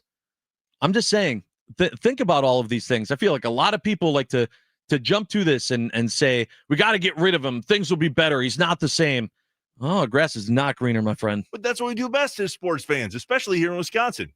Very reactionary. That's true. Very. And it's because we've been spoiled. I don't think we quite understand what it was like for a lot of the other people that listen to this radio station across the state of Wisconsin and go, guys, you remember the 70s and 80s for the Packers? Or you remember the 90s for the Bucks or the 2000s? Or do you remember when the Brewers were out of the playoff hunt by the time Packers training camp started? I'll never get that mental image and voice out of my head when Dan Needles told little Trevor in Johnson Creek, Wisconsin, that the training camp starts Monday for the Packers and the Brewers have been eliminated from playoff contention. I remember that really well. Mm-hmm. And here we are complaining about having and potentially upset one of the best players in the NBA. Fascinating. I still blame social media. Yeah. Can I put this flex schedule thing to bed for a second? I'm getting torched. You sure are. Okay. But that's part of it. That's part of getting it off your chest. Right? Yeah, well, apparently it's not a safe place, Josh. I thought it was. I should have known better. Safe-ish. Safe-ish. So the game against the Bears, to recap my rant, was scheduled for 3:30 or 7 p.m. Technically, the word flexed doesn't apply to this scheduled game. You know, I know that because there's not a little asterisk next to that game like there is every other game besides week 6. You said 100% flexed. 100%. I know I did. 99.9% maybe. Maybe not. That's the realism in me. Sorry, buddy. Is this not a place where I can just vent my frustrations? Is No, it not? I don't think this is sports radio. Well, then we need to change the morning mind dump topic. This can't be some place where I'm allowed to get annoyed too. Hey, all we said is you're allowed to get it off your chest. We didn't say that you were going to be right or that no one was going to react to it. No, I didn't expect that. But when I'm wrong, I can admit it. The word flexed is not the word. Chosen. The time was chosen. And Still you on don't Fox. And you wish it was the other one. I'm an easily confusable fella sometimes. And when I see SNF, it makes me think, well, Saturday Night Football. And I even tweeted yesterday, I'm going to need more coffee. And somebody's like, do you host morning radio on Sunday? And I'm like, no. I can't stay up late anymore. I just can't. Because now, no matter how late I stay up, I just sound like a negative Nancy today. And there's no reason for it. I got nothing. I slept great last night. My family's healthy. I'm in a great place in life. But there's just something about the sports scene today that just has me annoyed. Yeah. I wonder if Dario is annoyed. Let's ask him. Dario Melendez, WISN 12 sports director, joins us next. This is Inside Wisconsin Sports with Trevor and Josh, live from the Wisconsin Sports Radio Network studios, powered by the Potawatomi Sportsbook. Thank God I'm not this way every day because I'm sweaty and I don't like sweating. Stupid.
Okay. This bump back is like this was got to get out of the bag of bumps. Was this from the bag of bumps? Yeah. Wow. Yeah. It's way too universe specific. Like I would never play this song if it wasn't like for a specific reason. Now I'm sitting here going, how do I tie this to someone I hate? I don't know. I hate life. Wow. Thank you for the therapy. Pause. Inside Wisconsin Sports. Trevor and Josh live from the Wisconsin Sports Radio Network studios, powered by the Potawatomi Sportsbook. Josh, please don't charge me for the therapy session that you just gave me in the break. I appreciate that. Of course. I'm the client. You're the therapist. I just don't like it when I see all things negative in Wisconsin sports. And this morning, outside of Jason in the 920 saying, hey, boys, Wisconsin hockey is on one right now. The women are number 1. The men are number 2. Cool. I love that. There you go. Love that. However, there's just seems to be more to complain about this morning than there is anything else. And as an eternal optimist, which you hear at the start of every single show, that is a difficult place for me to be. And you say, welcome. Yeah. I said, as a realist, today's a fine day because there wasn't anything great to celebrate. There also wasn't anything terrible to hate on. No Wisconsin sports team lost yesterday, to the best of my knowledge. They didn't win either. Marquette won. Well, I'm saying there wasn't a big winning day for us to celebrate. Oh, sure. But I'm saying it's just a day. It's another day. Yeah. We'll have Dario Melendez from Channel 12 in a mere moment. However, there's an amazing text on the Nicolay Law Fan Talking text line. There is. 414-677-1250. And Josh, I want your feedback on this. It's a little bit misstrued here on the old text line, so bear with me. This is Grandpa in Sun Prairie. He says, it all changed for me. He's talking about watching. Yeah. What details we look for and what do we say out loud and what don't we and so on. He says, it all changed for me when the Packers lost the Super Bowl to the Broncos. I was cussing and yelling at the TV when I looked at my 10-year-old son and 7-year-old daughter, and they're looking at me with fear and confusion on their faces. At that very moment, I decided it's just a game. Yeah. And you said, yeah, that's incredible. I'm definitely not at that point. Jordy's well aware. Dad's watching sports. Dad's watching football. And that's a free pass? Well, the thing is that he sees me get frustrated. He's also watched, the games with Julie's dad has been in the room, his grandpa, and his grandpa, oh, come on. So I don't know. We're probably training a youth sports fan becoming just as angry curmudgeon of a sports fan, but I'm also in there going, yeah, when good things happen too. So I think it's all just passion, but I think that's incredible when you experience that moment as a sports fan to be able to just change it. Like how change. Old? This is going to be a lot of, do we have Dario? Yeah, we have Dario. Okay, yeah. Good. Let's get his take on this. Dario Melendez, WISN Channel 12 Sports Director, joining us on the Wisconsin Sports Radio Network guest hotline, powered by Gruber Law. One call. That's all. Dario, how do you cuss at the TV when you watch sports as a fan? Not really. So I think Josh knows this from our glory days. Yeah. I always say the business kind of takes the fan out of you for me. Like there aren't it's just I don't really get fanatical. I get sad when the Brewers lose or the Packers lose because especially the playoffs, because when they get to go to the Super Bowl, I get to go to the Super Bowl. When they get to go on these big playoff runs and kind of experience that history, I get to experience that with them. But I don't really get mad anymore. I think the last time I was really mad was when Nick Saban screwed over the Dolphins. Because I grew up a Dolphins fan. Yeah. I'm going to be here forever. The next day, he takes that jet to Alabama. Or when he decided to go with Dante Culpepper over Drew Brees, great decision, right? It worked out awesome for the Dolphins. Yeah. They haven't been looking for a quarterback since Dan Marino. But yeah, that's one kind of, in my opinion, rough thing about this business. You get into it because you are a super fan, and then you're kind of not a fan anymore. Yeah, the way that Dario fans was always super fascinating to me because we would be at times in the same room, and he would see me being emotional, me reacting to the game, and he would just be like, "Man, that sucks. All right, let's go do a show." And then But then on the flip side, then when there wasn't a game, if there was a chance to meet a player, if there was it's still, then he's super fans and he's just as into it, proving he's still a sports fan. But I'm when an watching autograph guy. games, Yeah, you are I an like, autograph guy. I like the history. I like the autograph scene. Like Hugh Jackman was in town. I have a Deadpool Wolverine comic book. I would have loved to have gone and met him and got that signed because I like the story of the interaction. I mean, that's what I love. Like, that's why I don't like sending things off to get signed. I like the signature itself, you know, the day of waiting in line or how I somehow got so-and-so's signature. That's kind of what I like now as my fan. But imagine, I don't know, what was it? The Eagles game. They lose. It's an ugly game. I go in the locker room like, what were you guys thinking? I'm a fan. Rah, rah, rah, rah. You guys stink. No, you can't do that. You know what I mean? Like, that's fine. I'm not in the locker room. Right. Yeah. So, Dario, was the game against the Bears at Soldier Field on December 20th, was that flexed? Yeah, it's a 720. Ha! Okay, Josh, see, I'm not alone. Was Josh wrong? No, it wasn't. I was sitting on I didn't even have an opinion on this. He was all in his feelings because the game was flexed. You can't flex. But no, there's no quotations. It was flexed. Everyone was talking text line saying I'm getting lit up like a Christmas wasn't tree flexed because there were two options for the game and they hadn't decided what time it was going to be. And then it just ended up being they chose the later game. Yeah, it was going to be the 3:20 game, and then they moved it because the Bears Packers was a better game. Was it scheduled for 3:20 officially? Is that where we're getting lost on semantics? Completely. That's why exactly. That's why people are like, it was always going to be 3:20 or 7, and they chose 7. It wasn't flexed to 7. There was a chance it was going to be 7 the whole time, and so that's where people are. And there's a getting out of the word flex. Listen, if the Packers were 2 and whatever, they're not playing at 7 p.m. They're playing. That was going to be. It was going to be a 3:20 game. Let's just it's going to be a 3:20 game, and it was flexed to 7. So here we go, Packers Bears, and apparently a 2-game playoff. It's a fascinating weekend. Then the Packers head to the Broncos, then the Bears again. So 2 out of the next 3 weeks are probably the biggest 3 weeks in the Packers' entire schedule of the year. Where does your mindset stand in regards to how this is going to play out? Trevor, this started 2 weeks ago, right? I mean, it started with the Vikings game. That was the beginning of this tough stretch. The Packers are 2-0 during that stretch. They've been playing playoff football for the last 2 weeks. I think last Thursday I was out in Detroit. That was a playoff game. This is huge because obviously you put yourself in the driver's seat of hopefully winning the NFC North. You give yourself that leg up for a tiebreaker against the Bears. And let's just say you end up going 2-0 in this next 2 weeks, and the Bears go 0-2. That third game, which is the second game against the Bears, you can clinch the division, I believe, because there's no way the Bears would be able to get you. So it's massive. And look, this is awesome because let's be real, the Bears have sucked for so long. Like, there's been no juice with this rivalry. They got a win last year at Lambeau in a game that didn't count. Sweet Bears. Awesome. Go play in your corner. Not like this is great because the Bears are actually, I think, good. Look, they've only beaten who's on their schedule, right? You can only beat who's on your schedule. I don't think they've played a lot of great teams. I don't think the Eagles are very good, guys. Like, we saw what the Eagles did against a very depleted Packers team. I don't know how good the Eagles are. They still beat the Eagles. Like I got to give them their flowers. This last year, the Bears would have lost these games, but they didn't.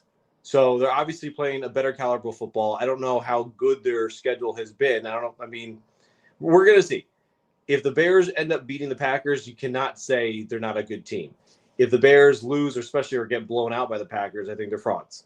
So, but it's awesome for the rivalry. I love that the Bears are somewhat good this year because now we can actually talk about a Packer-Bears game. Yeah, it's funny. That's a very similar mindset that I've had. Yeah, because we probably picked it like Trevor, this guy. He always wants to like ride my coattails. Yeah, plead the fifth. Yeah. Trust me, when I found out Dario was coming on, I was like, "Oh, this will be a joy." This was like his favorite day of the year. This is his Christmas. Yeah, this is my Christmas. You bet. I should let you know, Dario, that there were multiple people that texted in and said, "Is this fat Dario?" And I was like, "What are they talking about?" And I totally remember Fat Dario. Yeah. Oh my God! What is that? Hashtag fat Dario. I don't even remember how it started. one of our old coworkers was saying his wife thought I was attractive.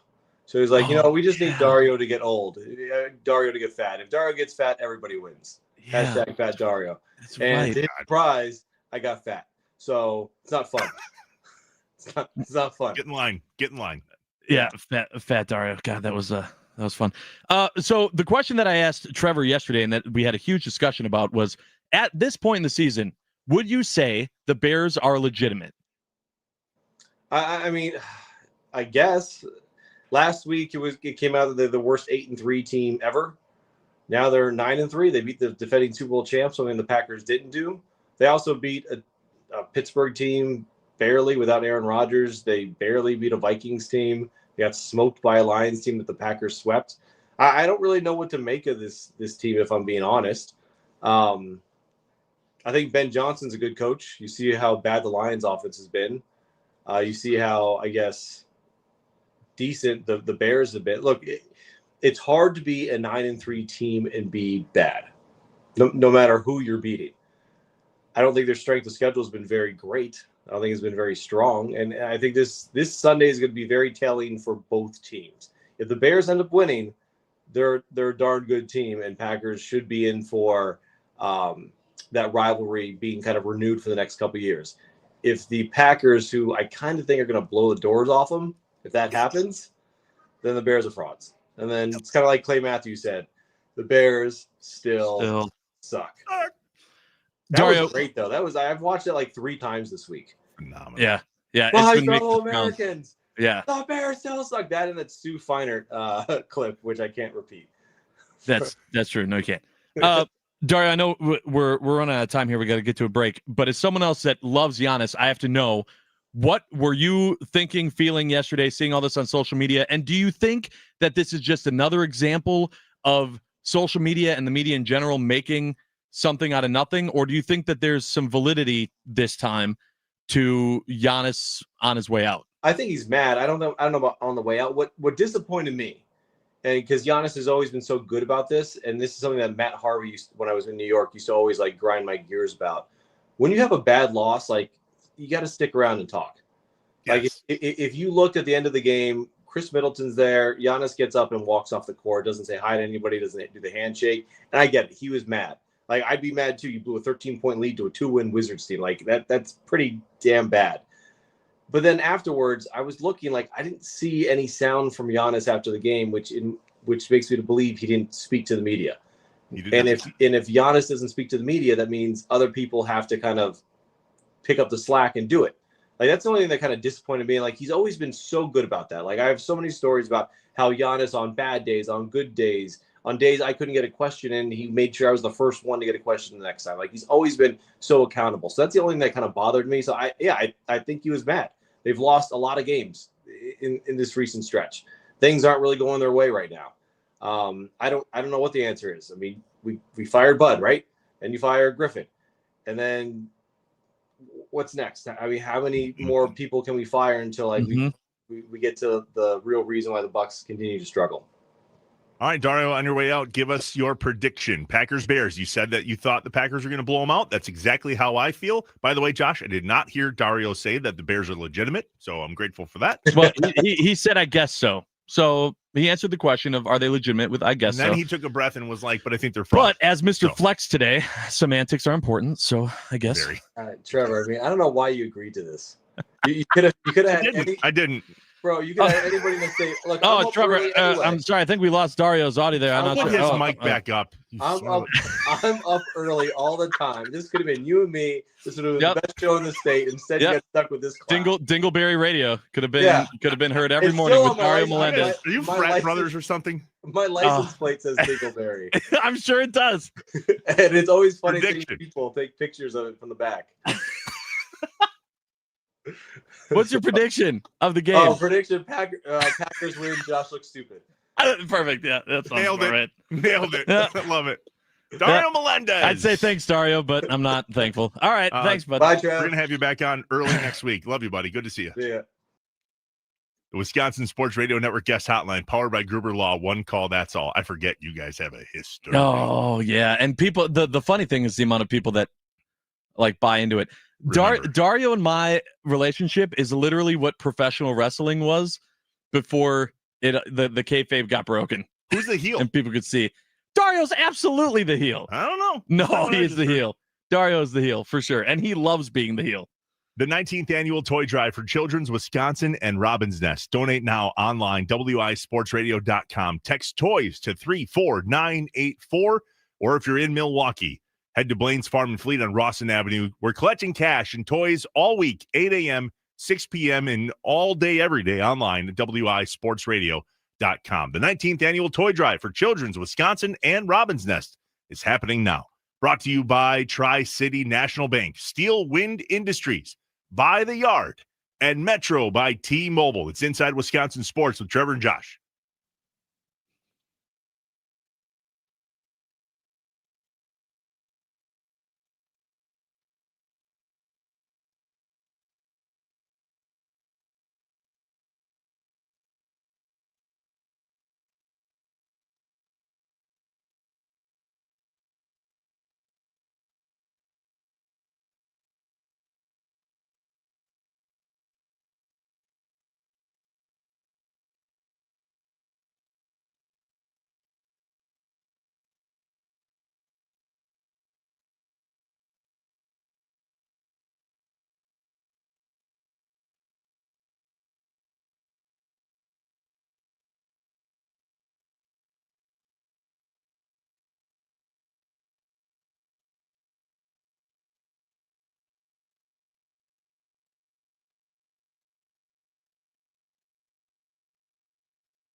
Inside Wisconsin Sports with Trevor and Josh, live from the Wisconsin Sports Radio Network studios, powered by the Potawatomi Sportsbook.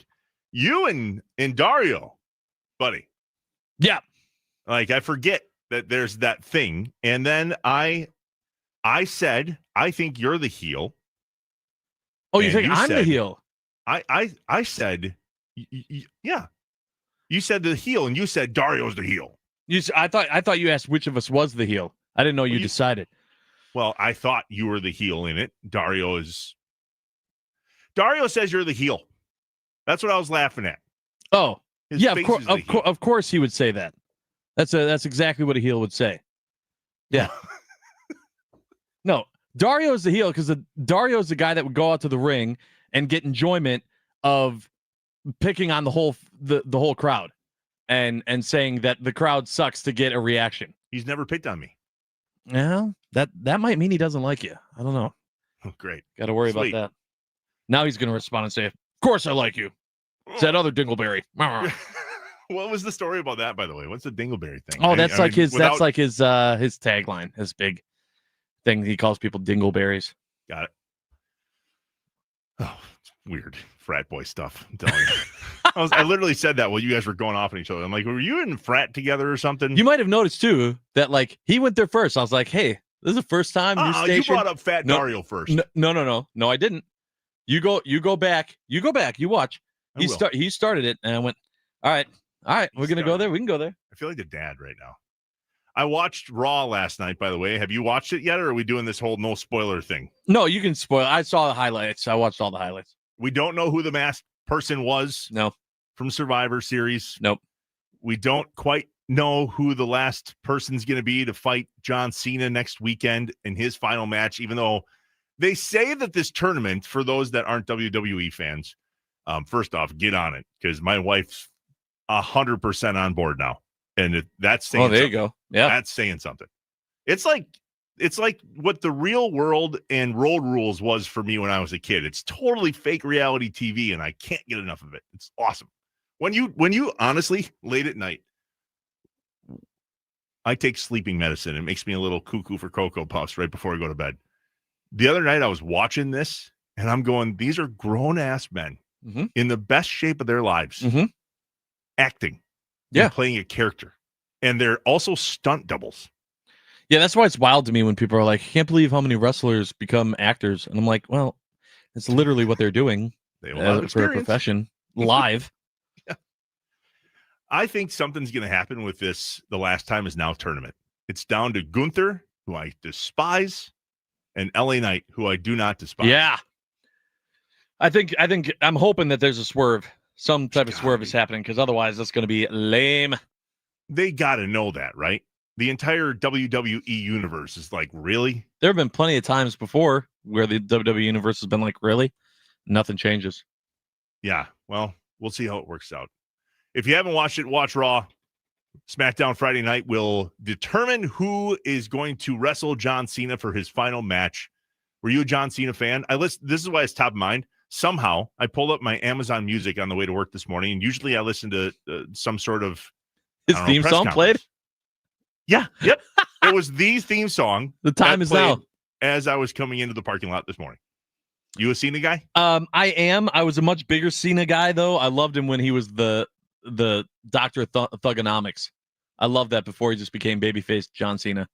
I've always just loved that type of, characters, though, and what he was. And I thought that was hilarious. I love it. Can't get enough of it. All right, when we come back, we cannot get enough of Doug Gottlieb. Every Wednesday at 8 a.m., he joins us here on Inside Wisconsin Sports with Trevor and Josh, and he will do so next. From a bus? Doubt it. His house? Maybe. Maybe a basketball court? Who knows? Inside Wisconsin Sports with Trevor and Josh, live from the Wisconsin Sports Radio Network studios, powered by the Potawatomi Sportsbook. DG is next.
I am an eternal optimist. So please, God, don't tell me that you're an eternal pessimist. I like to say I'm a realist. Oh, it's great.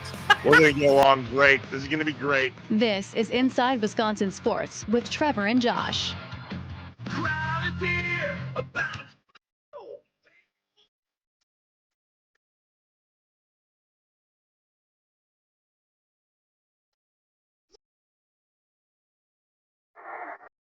On third down and 5, pressure. Pass is picked off, and who is it? Big B.J. Raji for the touchdown. What a moment. Is it weird that I can't quite picture the interception, but I can totally picture the end zone dance that Raji did? Well, I mean, it's obviously the iconic part. Little shimmy. But I love that it happened so fast, and it was so close to the end zone that there wasn't even it was, by the time that Joe Buck says, who is it? He's already in the end zone. Yeah, literally, doing his dance. Yep. I told you I almost got into a fight with him once, right? With who? BJ Raji. No. Okay. Save that, I guess. Okay. We'll talk to Doug about it. Inside Wisconsin Sports, Trevor and Josh, live from the Wisconsin Sports Radio Network studios and powered by the Potawatomi Sportsbook. Joining us now, as he does every Wednesday at 8 a.m., the Wisconsin Sports Radio Network guest hotline, powered by Gruber Law, one call, that's all, is filled with my guy, Doug Gottlieb. What's up, DG? Good to see you.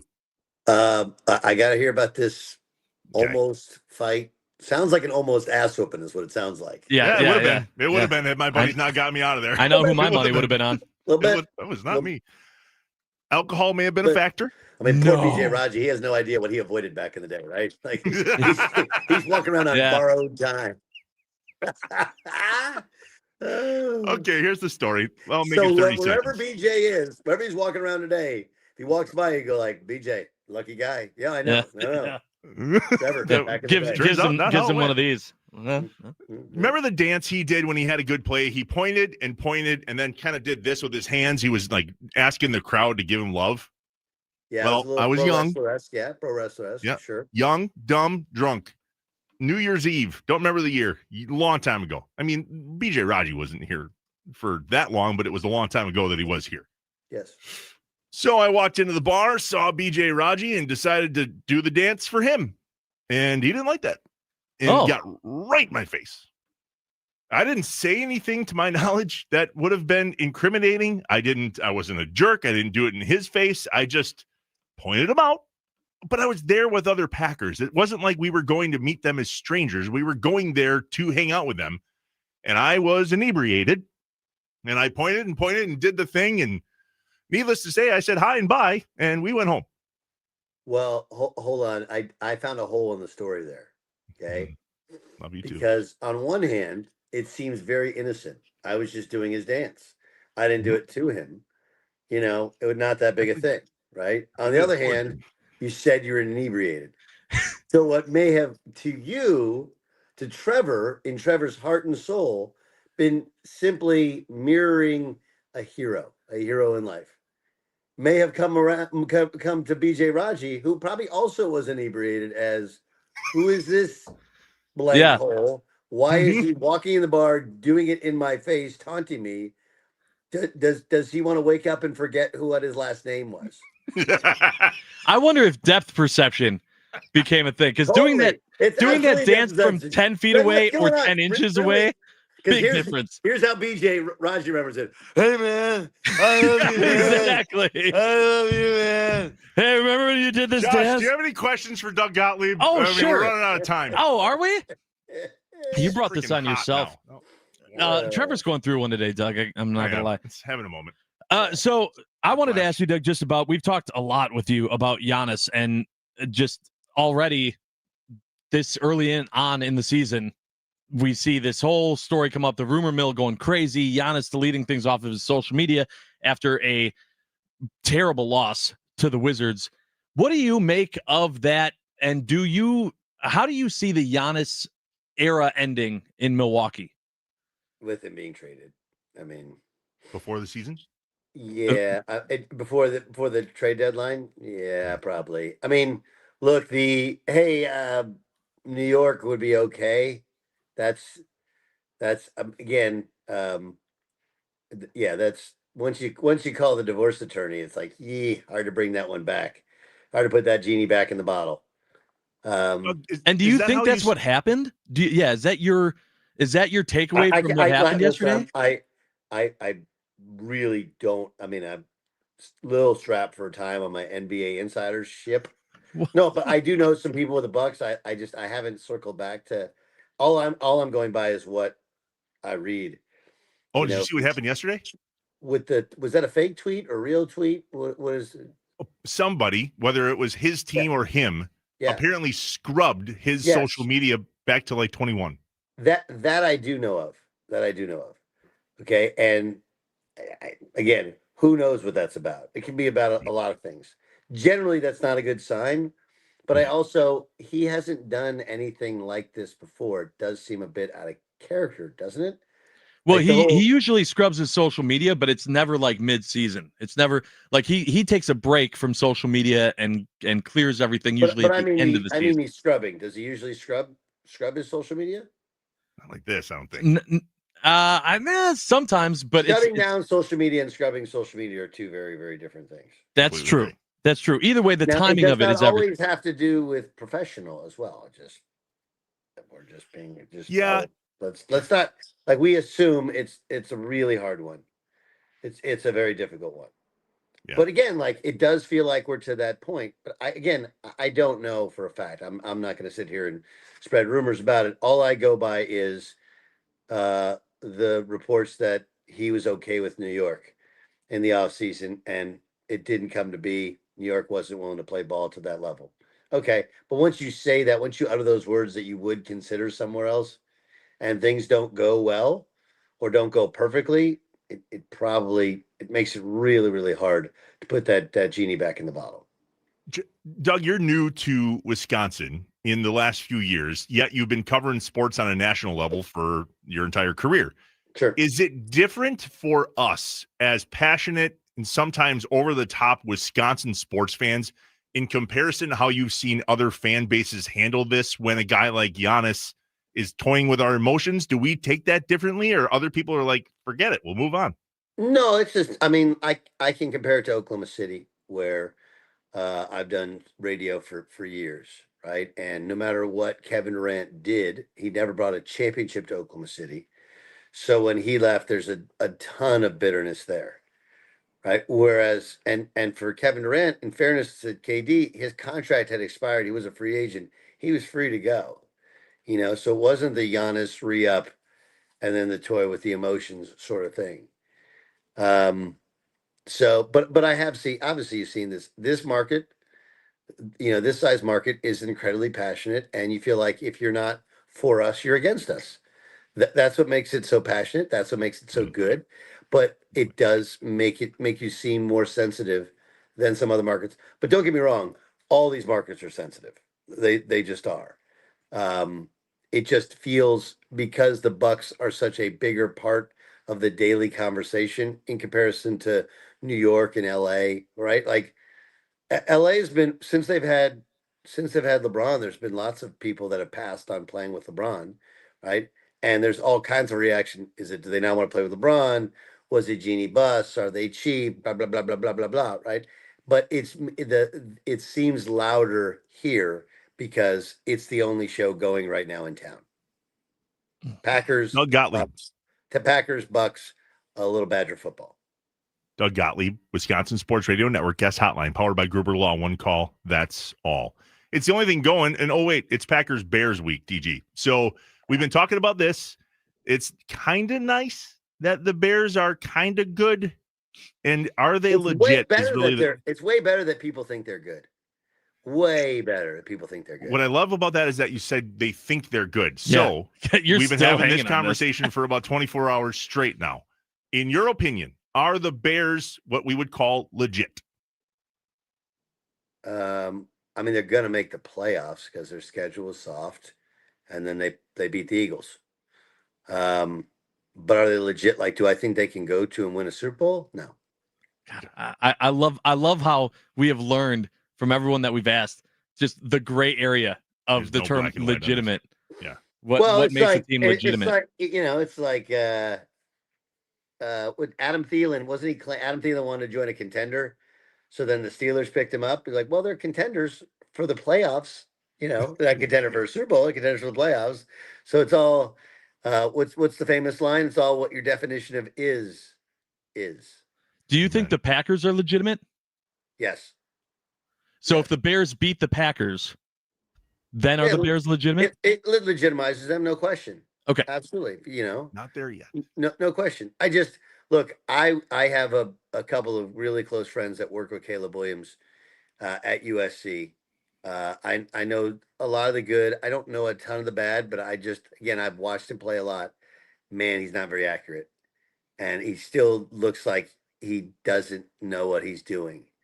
It's like the first time you get in a car, which is way faster than a car you should be driving. When I signed a scholarship to Notre Dame, my dad let me get a car, and I got a Camaro, Camaro Z28. This is in 1995, had an LT1 engine in it. It was awesome. My dad had no idea what I was getting, but it was like 305 horsepower or something. So yeah, I mean, you pop that thing in, you're driving out to Palm Springs for a basketball tournament, you're going way too fast. You're like, oh my God, what am I doing? If I hit a rock, just a rock, I'm going, carrying me off into a canyon. That's kind of what it's like sometimes, right? Where like he doesn't really know what he's doing, and yet he's sitting on a high powered offense because he's got a big time offensive coach. So I'm not yet into the quarterback. I do think quarterback's that important. So no, I don't think they're legitimate until proven otherwise. Okay. Nailed it. All right. But again, I'm also, like, full disclosure, I'm a Charger, Chargers, Packers. Those are my squads, right? I don't believe in the Chargers and that they can win the AFC West. I don't think the Broncos are very good because their quarterback's not great. Everything else about the Broncos is good. But I still think the Chiefs end up finding a way to win the division because I have PTSD from the last 7 years. They always find a way to win the damn division. That's the other problem I have. Yeah, and it's funny too, if you talk to Bears fans, I feel like they haven't bought in. A bunch of them haven't bought in because they're so scarred from the last 10, 15 years of games against the Packers. Yeah, and they had the I mean, I do feel you have to feel a little bit of sympathy for Bears fans in that even when they got to a Super Bowl, on Super Bowl week, there were questions about the legitimacy of their quarterback. Right? Like that was the craziest thing ever. Like, yeah, Rex Grossman is my quarterback. Like, you sure? Yeah. Why not? Because he stinks. He stinks. So on one hand, the Bears did make a Super Bowl in the modern era. On the other hand, it was with Rex Grossman, and no one thought he should be a starting quarterback, even when he was in the Super Bowl. It was crazy. Doug Gottlieb, host of the Doug Gottlieb Show, afternoons on Fox Sports Radio from 2 to 4 nationwide, as well as, the head coach of UWGB men's basketball, and I wonder if this annoys you, when people like us go, hey, you matched your win total from all of last season. I don't know why we have to point that out, but it's a story, and it's relative because you're 4-5 right now with the Horizon League and all of those games and the schedule starting tomorrow against Robert Morris. How you feeling? I mean, better. Yeah. Hey, last year you lost 21 in a row. Compare and contrast. Better. Yes. That's no, awesome. I mean, here's the thing, Trevor. Like when you're, last year there were so many games we were close, and we felt like we had them really prepared, and they were a good group of kids. We just weren't good enough, and they didn't, because we didn't have success in some of those close games. There was time when I think they just didn't believe at the end. It just comes down to sometimes belief. Mm-hmm. And we go down to the Virgin Islands and play well against Yale, but Marcus Hall, rolls his ankle late in the game. We're down 2 with 29 seconds to go, lose by 6. And then we got UMass the next game, and that's Frank Martin, and they play really hard. So those wins, UMass, Iona, and then come back home to beat Haskell, they just changed the level of confidence. But the reality is, I honestly, it's great, but more importantly, we're rebounding the ball better, we're turning the ball over less, and we're getting more offensive rebounds, right? That's where we lost seemingly every game. Making shots, missing shots, as long as we're taking the right ones, I can't be mad at the guys. We've had, our quality free throw shooters have shot okay, but in the games, Buffalo, where they took like 20 more than we did, but we got to make more of them. Yale, we didn't make them. Outside of that, we made them, and now we're starting to win games because of it. So I'm judging more process. And Trevor, you saw that the whole thing take place last year. We recruit a bigger, more physical bunch, but this is a really connected bunch, and some of it's starting to, get some results. But again, doesn't mean a ton. Let's see what it means tomorrow night at the Crest at 6:00. So it's interesting. Happy Wednesday. Happy Wednesday. Started with Robert Morris last year. This was a game, DG, where you had a right. Oh my gosh. 17-point lead in the first half, down like 22 in the second half. So they went on a 28-0 run or something. Yeah, it was ugly. Yeah.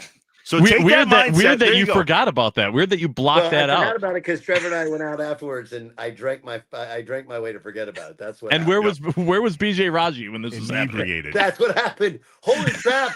That was who that was. BJ Raji. Doug, you were there. You were there. Oh. All right, take that into the game tomorrow, dude. It's the Robert Morris game. This is the game. Oh, this is the game. I love it.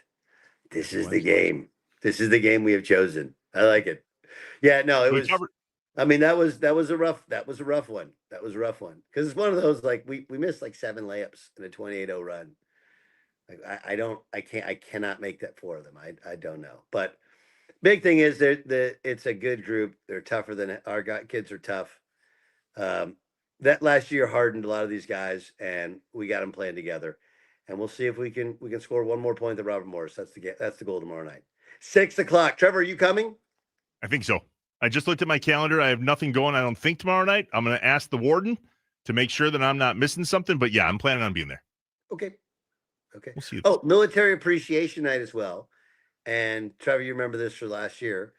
I'm buying drinks for vets. So if you're a veteran, you're listening. That one, it's on me. That's awesome. Very cool. First beer. Yeah. All right, DG. It's Would You Rather Wednesday. This is what I ask when we let you go. Yeah. You said it. I don't mean to put you on the spot. Oh, boy. Super Bowl. Chargers or Packers? Whoa. Sorry.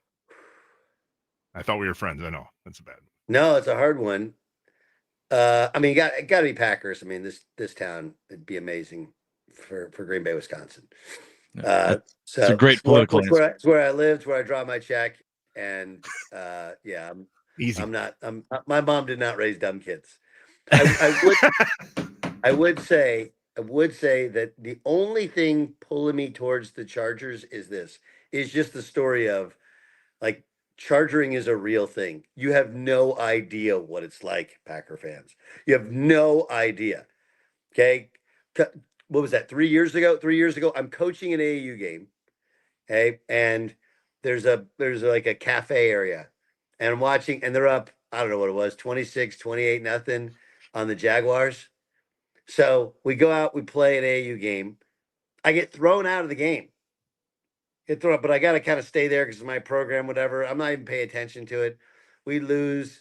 I'm in a bad mood. Then we got to play another game, another court. I come back. I'm walking out of the gym. We won the last game, whatever. All the parents, I got my son with me. And they're like, how about the Chargers? It's like, yeah, it was a pretty good win. They're like, no, they lost. Like, wait, what? What happened? I mean, you name it. There have been so many calamities in Charger fandom. It's not because I don't ultimately pick the Packers, but being a Charger fan has been a very, very difficult experience. So yeah, I lied. I have one more. I feel like you have one more. Go. Yeah. So we're in charge. We don't have to take a break if we don't want to. How many clipboards have you broken today? Up to date this year? I have not broken one this year. Okay. What's the over under? And you got to be honest with us. Because it was what last year? It was 4? More. Allegedly. I don't know. Now I got clipboards that are rubber. I mean, what do you consider broken? You could usable or not? Well, the big one the big issue was I was turning it and flinging it towards the wall in practice, and it was purposeful. Like I didn't want to fling it towards another human being, but I would fling it. I will not break one. My over under is 1.5. I would take the under. I would Well, take I'm the taking under. the over. Okay. So it's 1.5. Yes. You know what I'm We'll I'm bet. gonna be like Happy Gilmore. Remember after he gets lectured by the commissioner about the club throw, and then he thinks about the club throw, and then he doesn't. Yeah. Trevor, that's gonna be me. I'm gonna be like one to break this clipboard, and then I'm gonna think about you. What is at stake here? Can we have some sort of Yeah, reward? well, I was just gonna say. So Josh has, I don't think, ever been out to dinner in Green Bay. Have you, Josh? Well, yeah, we remember I went to the Prime Quarter. Went to the Prime Quarter in Green Bay. Great spot. Josh has never been out to dinner in Green Bay. So, yeah, no. What if we bet, and we'll invite Josh up, dinner at 335? Definitely dinner. Definitely dinner. Not 335. Got it. Is there at a location to be determined. TBD. Noted. I love this. I'm the Jeff Levering in this bet. You are. I love being the Jeff Now Levering. you got to be honest with us. I'm going to ask you every Wednesday. No. Here's what we'll do. We'll have Caden the captain, call sign Maverick. Okay, we'll have Mav come on the show at the end of the season. Mav is he's like George Washington. He cannot tell a lie. I mean, he's such a rule follower. Like, oh my God, we're down in the Virgin Islands. He's like, well, listen, how many people are coming to breakfast? We have to tell them every person. Like, Mav, who cares? Like, let's just go. Anyway, my favorite part about this is if I'm at a game and sitting anywhere within eyesight of you and you bust one, I'm going to stare you down until you look at me because I will. Okay. What is the lay out the line again? What is it? How many? 1.5. 1.5 is the line. And none so far this year. Okay. We also may have purchased indestructible. Dad, a boy. I like that. But no, none of them been. I haven't slammed one or whatever. Are they really indestructible? Because that's cheating. They're not. I don't know. I guess there's only one way to find out. Hey, Lost Key Tap would be a good spot. Well, TBD. I love Lost Key Tap. That's a good one. Somebody just. I'm a blue guy. You ever been to Blue? Oh yeah. Yeah, big fan. Love Blue. Love Lost Key Tap. Josh, you'll learn about these things. Yeah, Congratulations. You're along for the ride. Yay. All right, DG. Hey, man, to say that I want you to succeed is an understatement. I'm so jacked that you're 4-5. I'm so jacked that it starts tomorrow with the Horizon League. I cannot wait to see what you do this year, brother. Thank you. And thanks for having me on. We'll talk next week. Happy Wednesday. Thanks, Doug. Doug Gottlieb, the Wisconsin Sports Radio Network guest hotline, powered by Gruber Law. One call. That's all. When we come back, finally, a Would You Rather Wednesday. He said Packers. I think he was the homeboy. Yeah. Oh, absolutely. He said his mama didn't raise dumb kids. He knew the right answer. That's why I said that was a great political answer. He's good. I'm grateful that we get to have him. Same. And I know you are too. The feedback on Doug has been awesome because we don't get Doug the coach, Doug the radio guy. We get Doug the dude. And I don't know that he comes on any other radio station ever and is just himself, which I love. Agreed. All right. Would You Rather Wednesday when we come back. Inside Wisconsin Sports with Trevor and Josh, live from the Wisconsin Sports Radio Network studios, powered by the Potawatomi Sportsbook.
A Would You Rather Wednesday on Inside Wisconsin Sports with Trevor and Josh, live from the Wisconsin Sports Radio Network studios, powered by the Potawatomi Sportsbook.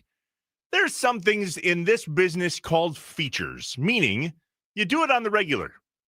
I have questions. It's a feature. We do it every day. Mm-hmm. Take Back Tuesday is a feature. We do it every Tuesday, and so too is true for the Morning Mind Dump and Would You Rather Wednesday. And Doug Gottlieb's a feature, too. Our thanks to him for coming on. Yeah, that was a lot of fun. I love that we get the dude, Doug Gottlieb. Such a good dude. All right, man. Would you rather time?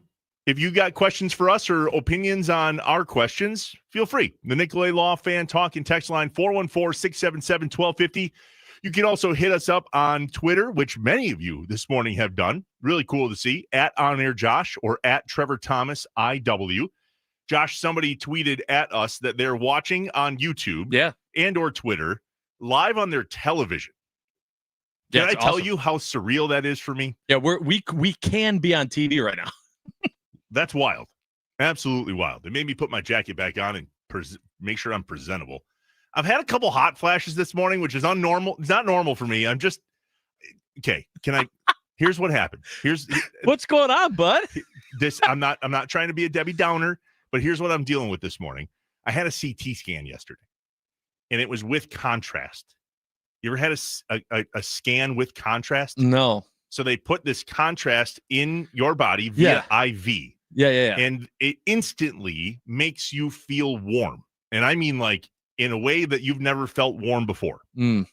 And they need that to, what they do is they think they scan you without the contrast first, and then they rescan you once the contrast goes in. But my wife has had a number of these done because she's had some health issues over the years, some women's health issues. And she says, too, that she's not right for about a day. So twice this morning, for no reason whatsoever, maybe a little bit of I got worked up a couple times. But just I'm 2-3 times. Hot flashes today, and it's, Yeah. I'm all right, by the way. At least I think I'm all right. I was going to say, today. Everything good? Either I have something in my neck that, as someone who talks for a living, would be concerned about, or a tonsil stone, which apparently are things. Tonsil stone. So that's why they wanted to do the scan, because I've had some throat issues on and off for a long time. And they're like, well, let's just do a CT scan and rule out anything of significance, which you can't say to a guy like me. You should have known that having that deep of a voice came with problems. Yeah, came with risk, you know? Yeah. Yeah. Can't wait for post-surgery, Trevor. No surgery. No. Welcome back to Inside Wisconsin Sports with Trevor and Josh. Boy. Straight Mickey Mouse. Hello. All right, move on. Yes. Back to sports. Got it. Not even. Would you rather? Yeah, there's some sports in here. That's true. Also just I got fun. a few. All right, you go first. All right. Would you rather fight BJ Raji? Oh, God. Or fight the entire 9 to noon show? Oh, that's 3-on-1. It's 3-on-1, and one of them is John Kuhn. But the other one is BJ Raji. Is there running involved? Can I run, or do I have to fight? No, you got to fight. This is a fight. This is going to be nuts. I take BJ Raji. I hope that Rami and Brandon are listening right now, because that is such a discredit to them. All right. This is all right. Well, it's going to get worse. I'm not afraid of John Kuhn. I mean, it's going to hurt. Ooh. But I'm not afraid of John Kuhn. I'm absolutely not afraid of Rami unless he's got some black belt that I don't know about. I am terrified of Brandon Sneed. Yeah. You should be. I'd rather fight BJ Raji and last 3 seconds and get knocked out than do anything with Brandon, because I feel like he would make it hurt over and over and not allow you to pass out. I mean, he's a vet too. Like, exactly. Who knows what he all knows? Here we go. Josh, they say to never meet your heroes because you're going to be disappointed. Would you rather meet Giannis and be disappointed, or never meet him and always wonder? Meet him and be disappointed. You would? Yep. Had that thought millions of times. Pretty much any time that anyone says to me, well, it's okay that you don't get to meet Giannis before he leaves because, you meet your hero, never meet your heroes, blah, blah, blah, blah, blah. No, that's okay.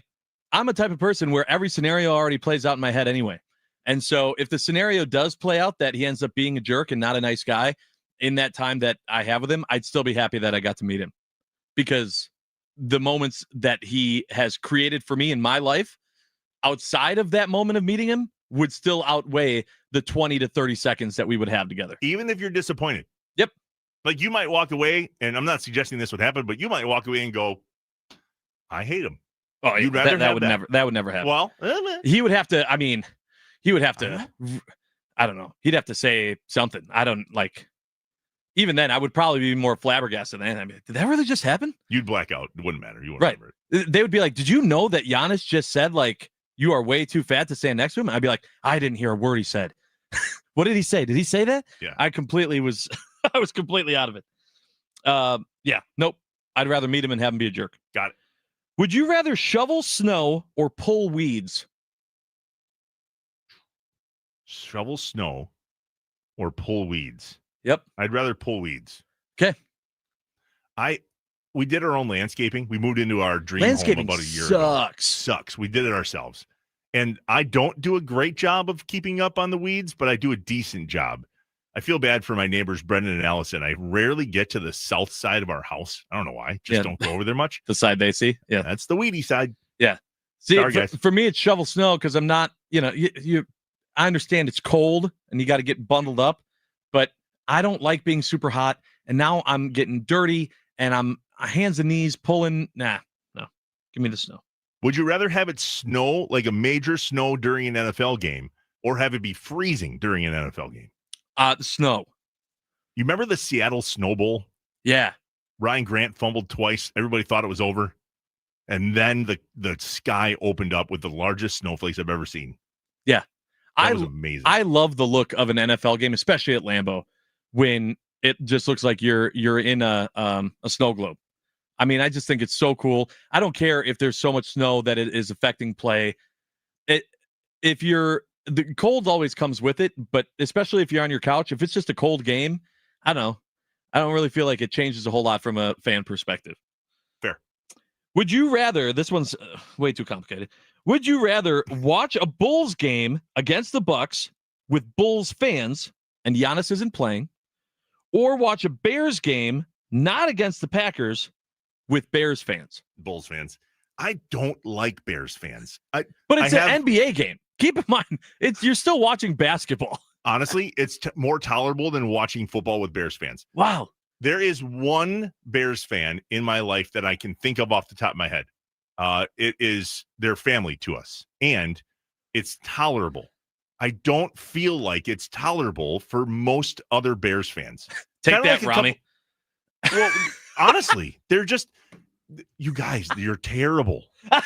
You're terrible. Get over it. I understand that you're having a good season. Golf clap. Congratulations. You suck. And that's just the way it's been, and it will hopefully be the way it always is. All right, a few more. Actually, I'm going to go to the talk and text line. There's one here that I think is going to give you a hot flash. Okay. Do you have a buddy named Brad? Nope. Okay, well, Brad would like to know, Josh, would you rather never go to Disney again or never wear a Roosevelt's shirt again? Never go to Disney again. Does that have to do with you being paid to wear Roosevelt shirts? No, Probably? I wish I got paid. That would be cool. Listen, I've invested a lot in my wardrobe. I mean, I drank the Kool-Aid. It's a cult. I could wear these shirts and go to a lot of other places. You definitely own a hat factory. Right. I'm just saying, you go to, I go to Disney and I'm just wearing a shirt. Look like crap. I don't want All that. right. Would you rather trade Giannis and rebuild, or have Giannis run out his career with the Bucks, but there's no guarantee they ever make it further than just being in the playoffs? Giannis ran out his career with the Bucks. I am a people over position 100% of the time. I would much rather have Giannis and the Bucks suck, as long as Giannis is tolerable if the Bucks suck. I know that that's not how this game works, but you know what I'm saying. Mm-hmm. Would you rather split 1-1 with the Bears and finish with a wild card? So we play them twice in the next 3 weeks. Okay. Would you rather split those games and have to go into the playoffs with a wild card, or would you rather beat the Bears twice but have to play them a third time in the playoffs?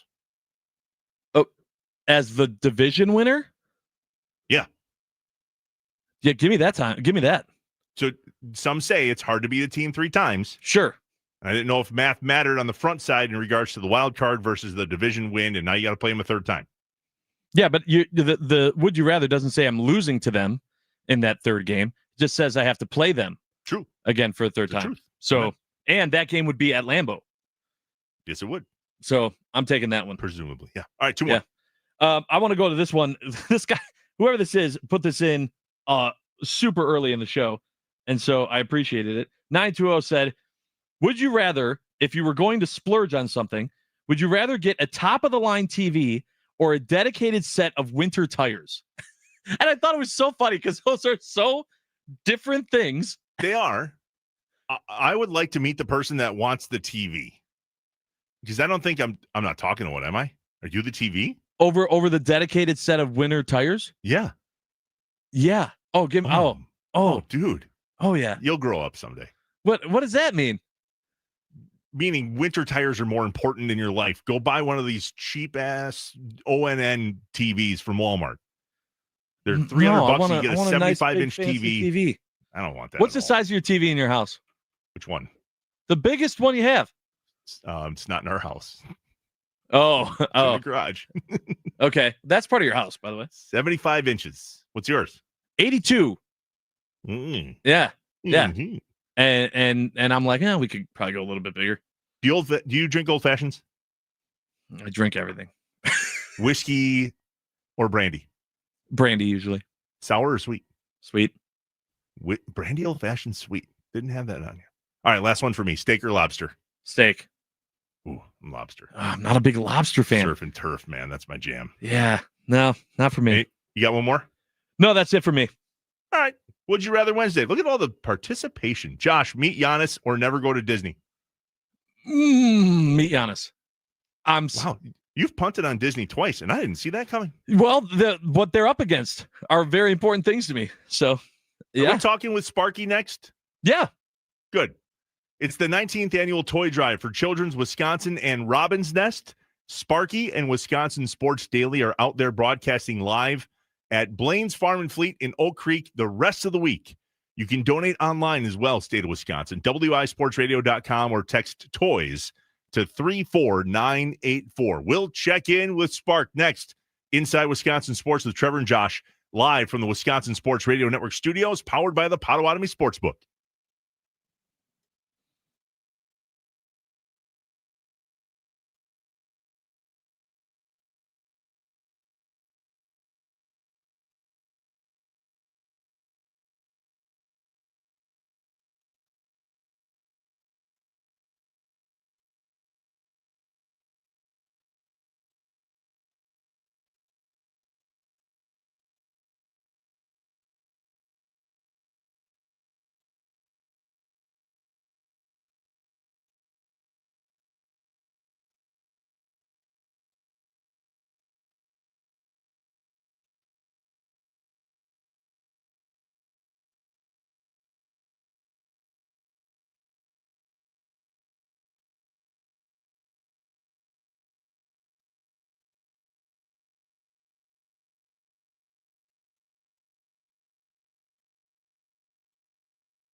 Trevor and Josh want to know. What's up? What's up, Wisconsin? What's up? What's your plan for the day? What's up? What are you doing tonight? What's up? Let us know what's up on Inside Wisconsin Sports with Trevor and Josh.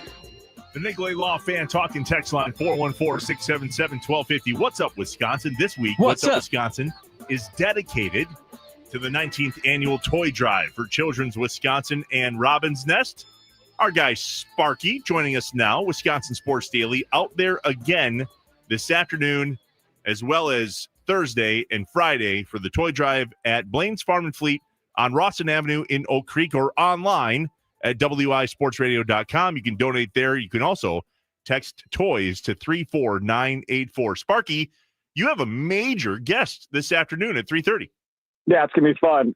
Brewers president now, because he got promoted, and general manager Matt Arnold will be on site at the toy drive at Blaine's Farm and Fleet in Oak Creek at 3:30.